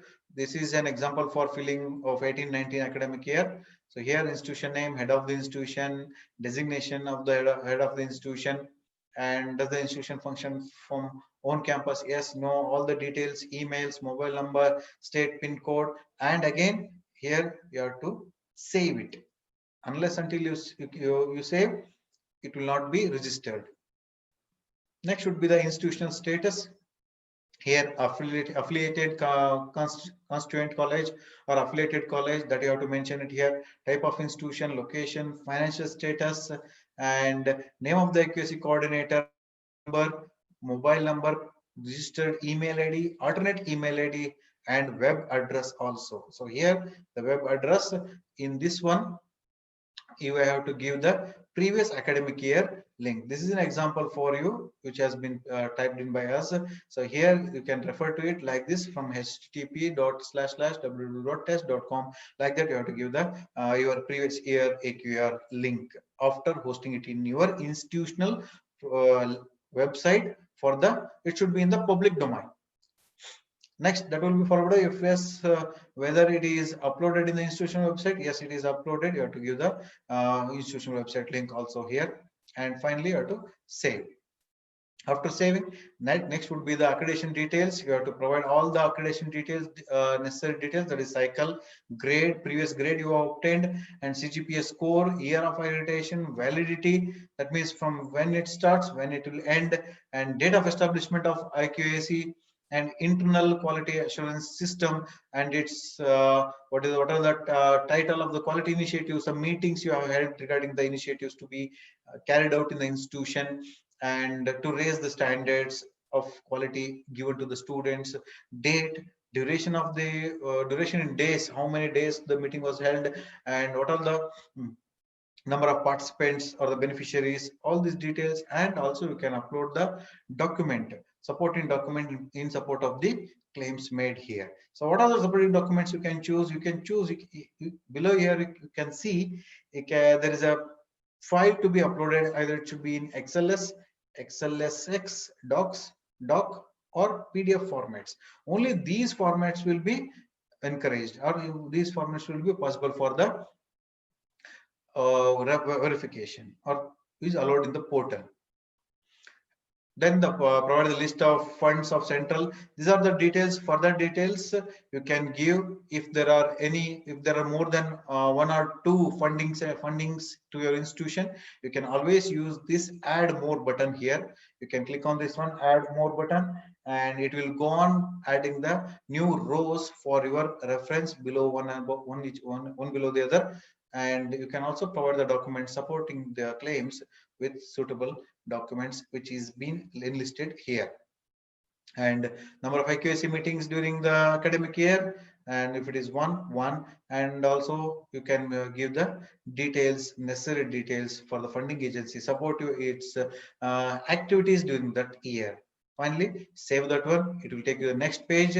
Again, here the minutes of the IQAC meeting to be provided, that should be in the size range. Here also there is a size range.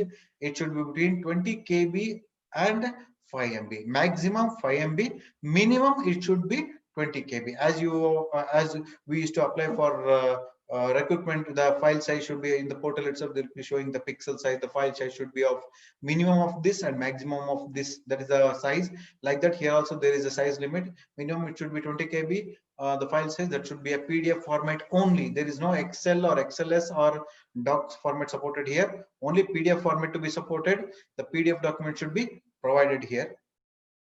Whether IQAC received funding from any other funding agency supporting the activities during the last year. So if it is yes, you give the number. If it is zero, you just give the 0 year. So here there is always a confusion between the faculty or the IQAC coordinator while entering the details. Here there is, if after writing 0 here, what you have to do is, if you click on this drop down button, if you see any numerical or the 0 or date or all dates, like that option is there, you click on upon that one, or else you can click on the current academic year, that is the 2019, and just you can move ahead with the filling process. Significant contribution made by the IQAC during the current year, it should be in the bulletins, and you can always add more. What are the contributions? If it is more than 1 or 2 or 3 or 5, you can go on adding the descriptions and provide the documents in particularly in the format of XLS or XLSX formats. Then further, you can also view the uploaded documents here for your reviewing and save the button. Then it will be taking to you the next further slides where whether AQR was placed before statutory body. If what is the statute? Yeah, clicking upon yes, you have to type what is the statutory regulatory authority body, on which date you have to give it here, and again whether NAAC or any other accreditation body visited IQAC or interacted with it to assess the functioning. If it is yes, you have to give the date.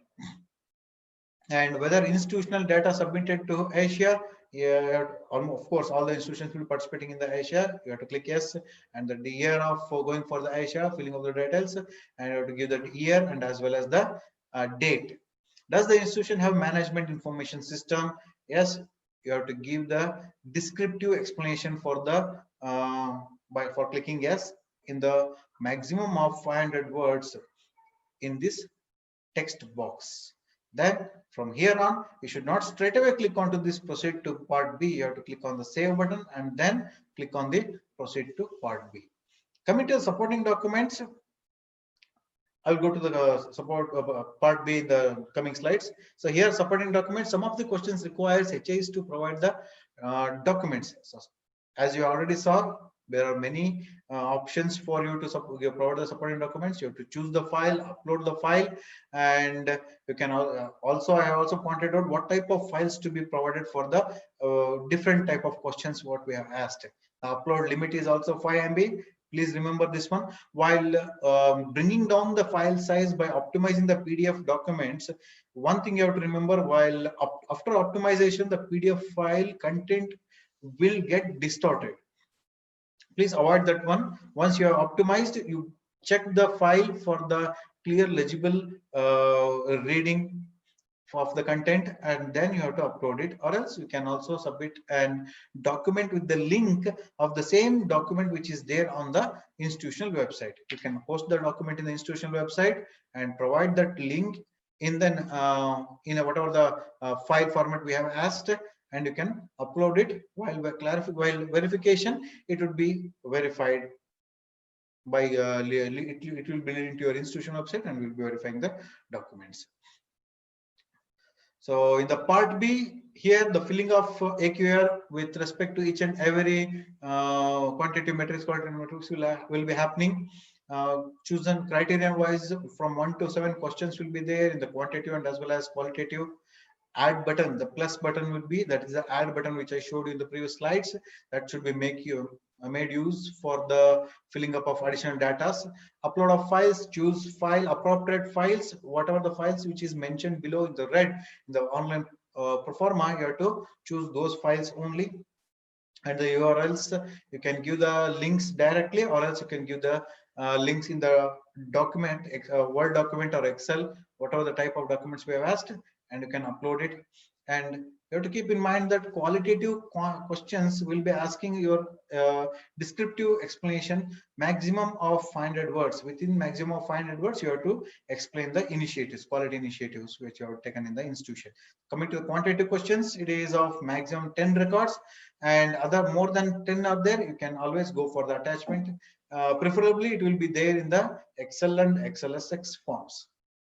Non-applicable, if it is not there, already told you, you can always type nil or 0 in the numerical content. So many a times, many institutions today also, till now also, they forget to understand this one, and they will straight away leave blank for those, what do you say, that online performance. That will be reflecting as an highlighting in for our reference in your portal. Also, you can check that one. It will be no supporting documents or no documents have been uploaded by the institution. It will be flagged. So instead of that flagging, you mention it as nil or 0 or not applicable wherever appropriate. This is the part B, yearly status report for your understanding. So here the criteria 1, 2, 3, 4, 5, 6, 7 all are listed out. You have to click on each and every tab. It will elaborate into like this. So this is how it looks. You can give the details here.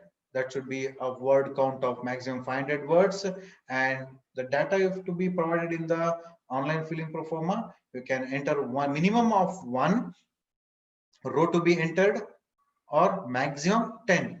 If it exceeds 10, you can always use this add button. And again, I'm telling, kindly save the content once you have finished typing in. This is of the academic flexibility. This is one example for the nil. So programs, PG diploma courses, if you click on this one, there will be a drop down box.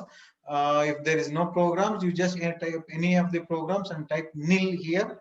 And date of introduction, if it is upon clicking nil, upon typing nil also, you have to give the current date, whatever the current date or the date of filling, you just give that date and it will be accepted. So choosing of files, here there is a referral point for you. Please upload files for Excel formats, and all the files you can view also, and also you can remove the file if there is any problematic, and you can re-upload the files.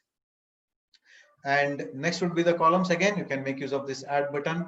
And coming to the student enrollment certificate and diploma courses introduced in the last year, that is the during the year certificates, you can, if it is there, you can write the number and diploma course. If not, you can write it as, try to type it as 0. If 0 is not taking, you type it as type 1 or double 11 or 111 and 0 and save and move ahead. So see again the feedback. These are the radio buttons. Whichever the radio buttons which are relevant, you can click upon that one. Give your description in the minimum of 500 count words. Save, move ahead, and this is how it will carry for the next 6 criteria also. All this information will be there. Type of documents. The add button will be there. Make use of it, and whatever the input you have, you can provide the input also here, and you can also provide the correct website path. So here, this is how the website path should be. You should not give the www.naac.gov.in straight away like that. You should give http://www. Its complete web address should be pasted here. And coming to the last part of the part B submission, that is the future plans of action for an academic year. You have to give your future plans in a descriptive form of 500 words, and then you have to click on the next button. So here, after completion of part A and part B and the question 8, that is of the futuristic view, and next button, it will lead to the submission page, where you will be finding declaration and submission. This is the IAK submission for the so this is one of the example I have taken here for the submission purpose. So here there will be a declaration. You have to click on the declaration and you have to submit it. You have to submit it. The submit window will be popping up. We are using that submit button. You have to submit that one. After submission, this is how the status looks. So previously the institution has submitted 2 more AQARs. They are in the accepted status. Whichever the AQAR submitted by you right away now, it will be in the submitted status, and the cycle all will be mentioned here for your reference. And in the hello, in a AQR format in part B, I will not take too much of time. I know you are feeling uneasy. Okay, in AQR format in part B, there are some points to be referred into. That is the demand ratio, program specializations, and number of days from semester end to year end, results, program codes. These are the things to be noted, and specific accurate data or the accurate input to be given by you. The percentage pass, percentage student satisfaction survey done from your side. You can use our own NAAC questionnaires, SSS questionnaires for your student satisfaction survey also. Then budget allocation, expenditure spent with all the necessary documentation, and e-content development with all the necessary links, budget allocation, and for the relevant metric number, procedures and policies related to finance, best practices, institutional distinctiveness. All these things should be clearly mentioned in the application. Coming to the AQR clarifications, once the AQR has been submitted to NAAC via portal, after submission it will be verified by NAAC. NAAC officers will be verifying. No DVA partner will be verifying the AQARs. It will be verified by the NAAC officers. And if there is any lack of understanding or a lack of data supporting the claims made, there will be a clarification sought from the NAAC in the NAAC portal from the NAAC coordinator, and institution has to respond to the questions or the clarifications through the response box of the AQR. This AQR will be reopened for your editing for 15 days from the date of clarification request raised. So within 15 days, you have to look into it and you have to submitted with relevant response. After re-verification for the responses submitted by HIE, the AQR will be accepted if it is appropriately justified. The first thing, the points to be again here, the AQR submission is not a formality. Annual review of academic and administrative process in the institution to be reflecting in the AQR. Self-appraisal report. It is like a self-appraisal report. Documentation of all aspects of the institution will be reflecting, and the questions are prepared in such a way that it should elicit the information from all these domains. And documents for UGC schemes, NIRF ranking, etc. It will be helping the institution. The fourth point here is why this AQR, in what way the AQR will help the institution in the other focus. One is the raising the quality bar of the institution, and the second is the documentation. So it will help the institution to document each and every activity. Whatever the activity is done, if it is not documented, that means that that activity is not done at all. So that's the reason why documentation is very important. Documents will help the institution to participate in very many assessment processes like NIRF ranking, university ranking, UGC schemes, and all those platforms. Coming to the AQR review process, I just explained you our AQR submission by HIE, AQR review by NAAC, and clarification is raised if required, and response to HIEs for AQR clarifications and edit if required will be made possible to you, and AQR will be accepted if it is appropriate with all the claims. The process here, the AQR, once it is submitted, it will be allotted to the NAAC officers. So editing for only given for 15 days. Within 15 days, you have to edit, and you should not leave any whatever the columns or the text boxes empty. You have to fill in everything, give the relevant information. If there is no information, you can always go for nil and zero. And here you can view the document which you have submitted either in the HTML format or the PDF format. AQR review details and edit AQR option will be there for your understanding and necessary action. So this is how the status changes once the AQR is reopened for editing. So reopen for editing, AQR review details. You can review your AQR, edit your AQR here by clicking on this one. It will lead to the previous online proforma where you can edit everything. And resubmission of AQR after editing. So you have to click again the declaration, resubmit button. Then there will be a comment box. After making all the necessary changes in the AQR, you have to give your comment in the comment box. Updated details you can provide, and if there are any non-applicable questions for which data are not there, you can also mention here. And after, you have to press the save button in the comment box, and final resubmission will be enabled. So this is how it looks after all giving your justification in the AQR online portal, and you have to click on the declaration, resubmit, and it will lead to the another pop-up box where is a comment box. You have to write the comment for the clarifications raised along with any information to be provided regarding the questions which have been not answered or typed nil or zero, and you have to save the button, and the status will change to submitted again.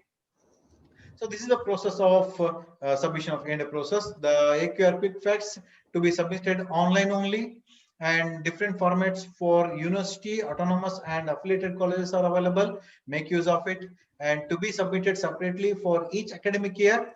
And encourage we encourage you to answer all the questions. Wherever data is not available, kindly mention 0 or nil.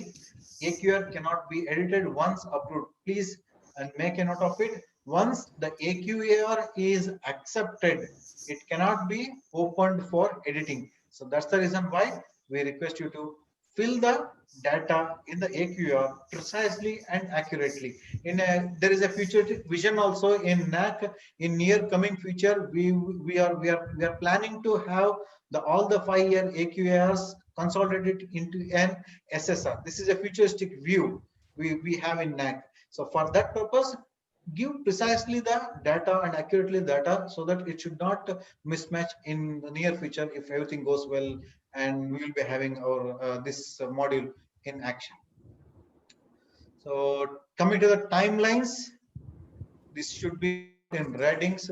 All accredited higher educations have to submit AQR regularly to NAAC.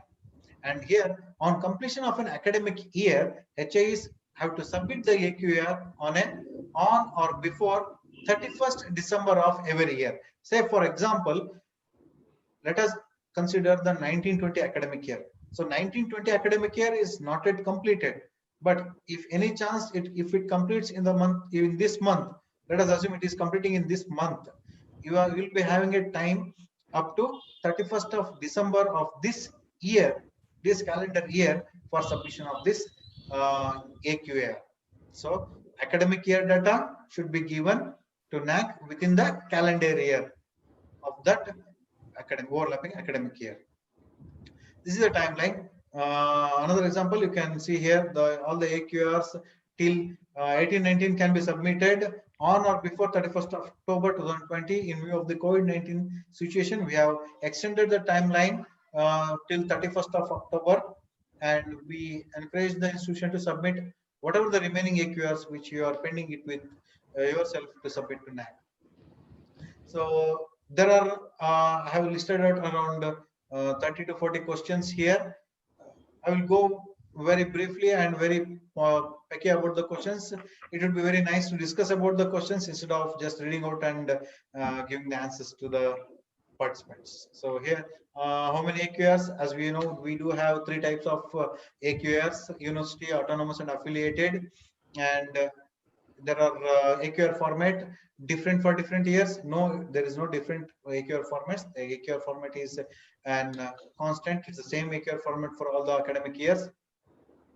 If the NAAC validates or checks the AQR with DVV, no, it is validated by NAAC officials. Whether previous 5 AQRs or 4 AQRs are mandatory, yes, for submission of AQR, either you have to submit minimum of 4 or you have to submit all the 5 academic years. So define an academic year as per NAAC norms. It is from 1st June onwards to 31st of May. This is the academic year as per the NAAC norms. So why so many upload document or the data to be provided in the AQR? Because it is a continuous quality assurance system in the higher education institution, which leads to the incremental growth. So this is the quality assurance which results in incremental growth and which will cater to the needs of the main stakeholders of the institution, that is the students who are the main products for the nation growth. Can we use software developed by market for AQRs to submit AQR? No, no need to go for such kind of software developed. Kindly download our document, our AQR format itself, and accordingly you start preparing your AQR for submission. What NAAC is doing with the AQRs? It is monitoring the quality assessment of the institution, and as I already told you, there is a futuristic vision of NAAC also.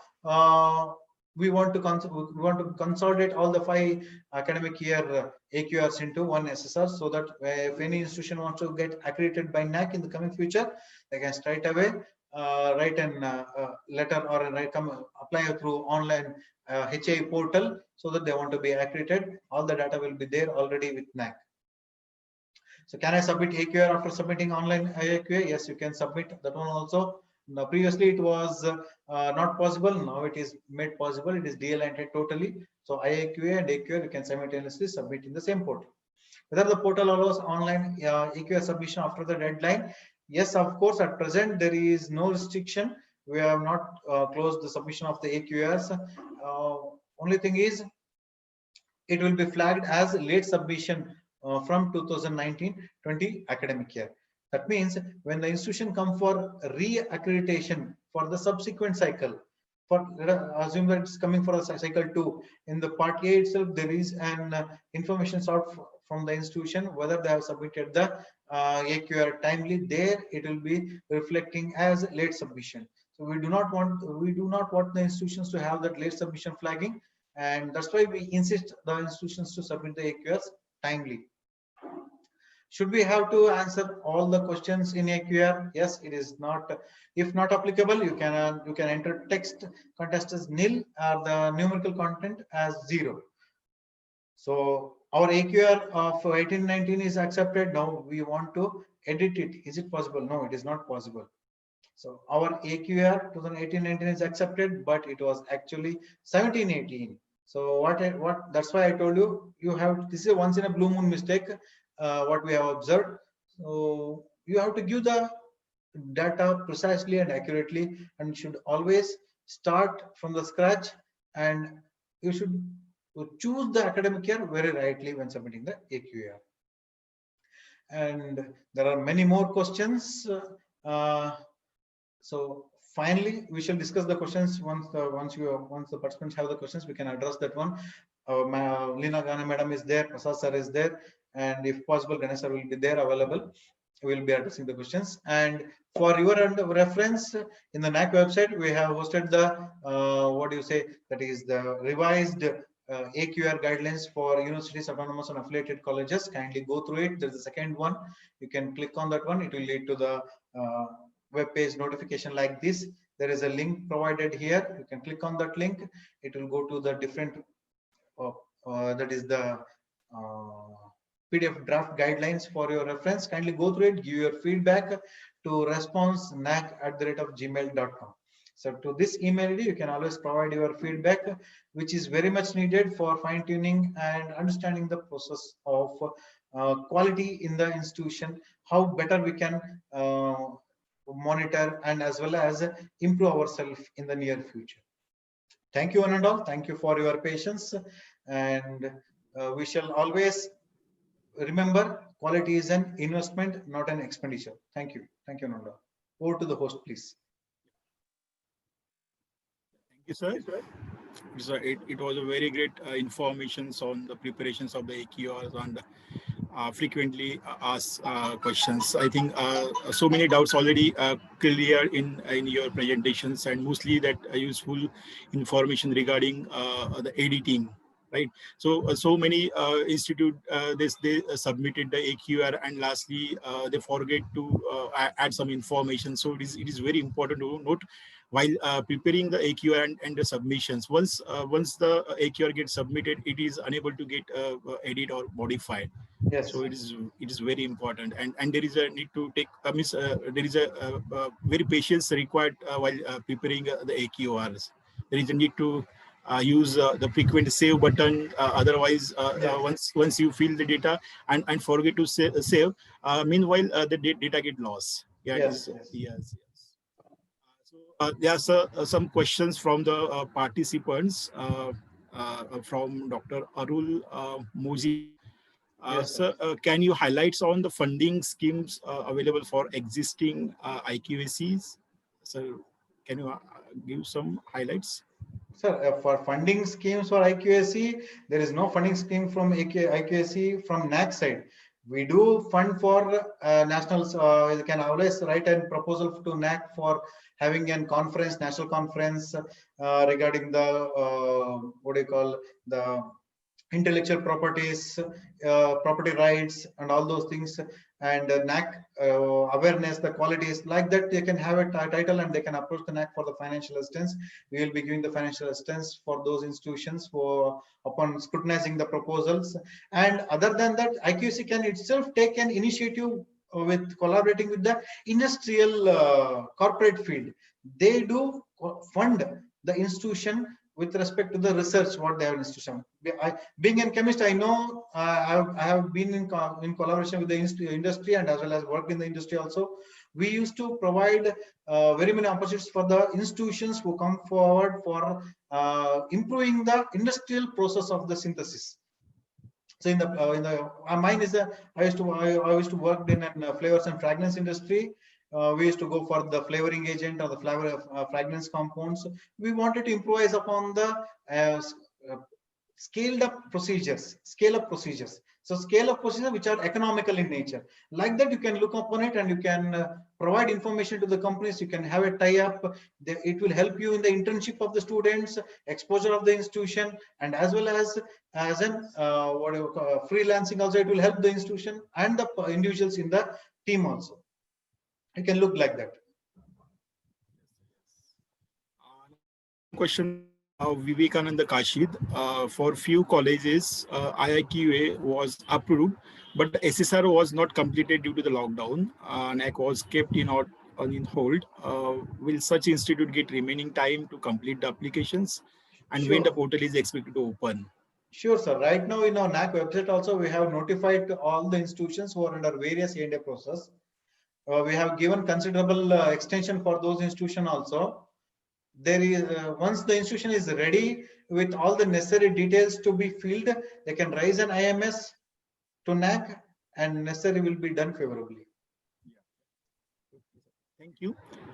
Thank you very much, sir, for providing the wonderful information on preparations of the AQR and frequently asked questions, as well as answering the queries of the delegates. Thanking you. Now I request Amruta to take over the sessions.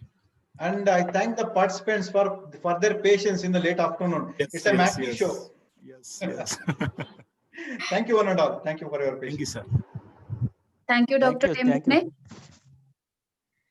I hereby begin with the valedictory function.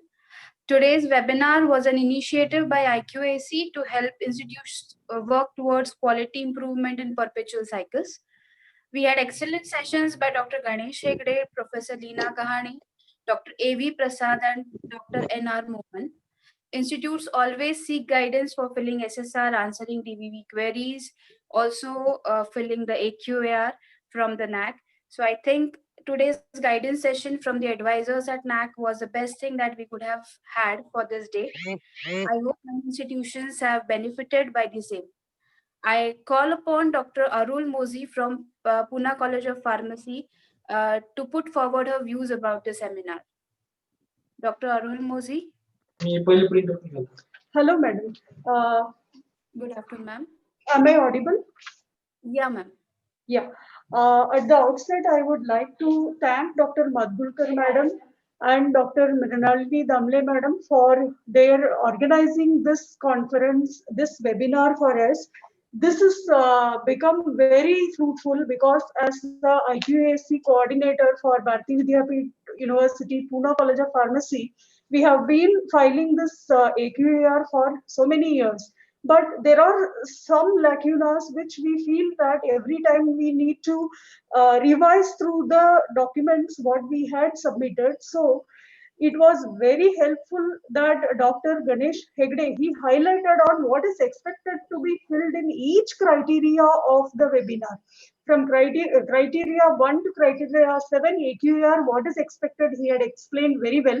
And Dr. Leena, she had explained about the IQSC. I know these people are very busy people. In spite of their busy schedule, they had given time to represent and give their suggestions. Similarly, the data validation and verification by Dr. A.V. Prasad sir, he had given that metric-wise what is expected and what is the SOP for that. It was very fruitful for us. And the last one, Dr. N.R. Mohan, he had given a very clear insight on the FAQs. It's not only one institute's FAQ, but it is of the combined FAQ. So we could understand what is the perspective of NAAC side and also the institute side. Overall, it has become very fruitful session for us. I am very happy to attend this and understand many aspects of it. Thank you, madam. Thank you so much for this opportunity. Thank you for the principal madam and Mrinalini madam also. Thank you, ma'am. Thank you for your words. I now call upon Dr. Jayanti Dora madam from Utkal University, Bhubaneswar to put forward her views about the seminar. My video is off, madam, please. No issues, madam. You can speak. Only speak. You are audible. I am audible? But video Yeah, is not open. no Yes, issues, ma'am. no issues. Okay. Honorable Chairpersons, Professor Ganesh Hegde sir, Professor Leena Madam, Dr. Prasad, Dr. Mohan sir, and Professor Mrilanili Damne Madam, who is the coordinator of this program. First of all, I would extend my heartfelt thanks to all the organizers of this program for giving me a chance to share my views and experiences for attending this program. Actually, from this program, we learn a lot about the application of the NEC and planning for the NEC and the process how to apply. We know all these things from this program, and particularly from the speech of Professor Ganesh Hegde, we learn the 7 criteria about the NAAC accreditation. And one thing I would like to share here that I have also organized one program, NAAC workshop in our university, and Professor Ganesh Hegde was the speaker in that program. So this is my second chance to learn from his talk. So this is a very excellent talk which was given by him, very informative and very valuable also, because NAAC accreditation is very essential for each and every university. Without that, we cannot get any fund for the progress of our institute. So we learn many things from this program. Particularly, we are going to apply for the NAAC accreditation in 2021. So this will help us very much. And from the talk of the Madam Lina, we learn the role of the accuracy in quality enhancement, and the vision and mission of the NAC, as well as the 5 values, that is national development, global competency, value system, use of technology, quest for the excellency. All these things we learn from her talk. It is also very helpful and very inspiring, and it will be also helpful to all the participants whoever attended this program. And from the talk of Mr. Mohan and Mr. Prasad, also we got lots of knowledge how to apply, how to upload the data, and how to knowledge ourselves about different questions, how to know the queries about the program, so that it will be helpful in our future planning of the accreditation of the NAAC of our institutions. Thank you very much. Particularly, I would like to extend my special thanks to Madam Rinalini. She has given me an opportunity to speak few words in this August gathering, and also she is a very good organizer of this program. She organized this program in a very smooth way, and whenever I asked any question or any query, she promptly responded it. So she is an excellent organizer. Thank you, madam, and thank you all the organizers. Thank you very much. Thank you, madam. Thank you for your words of appreciation. We would really like to work upon in this same fashion for our further endeavors. Thank you so much. Here I conclude the national seminar. I would like to propose the vote of thanks. I express my deep gratitude towards our speakers for the day, Dr. Ganesh Hegde, Professor Leena Gahane, Dr. A.V. Prasad, and Dr. A.R. Mohan, N.R. Mohan, for their talk on different crucial aspects of assessment and accreditation process. I thank Honorable Shri Shahu Chhatrapati Maharaj, President, AISSMS Society, for his sturdy support. I thank Honorable Shri Maloji Raje Chhatrapati, our Honorary Secretary, for his guidance, and all of his bearers of AISSM Society for their support. I thank our principal, Dr. Ashwini Madgulkar, and IQAC Cell Head, Dr. Mrinalini Damle, for organizing such an informative quality improvement session for colleges seeking NAAC accreditation. I thank all staff members of AISSMS College of Pharmacy, media team of AISSMS to put in their efforts to make this event happen, and last but not the least, the attendees for today's session for their active participation and cooperation.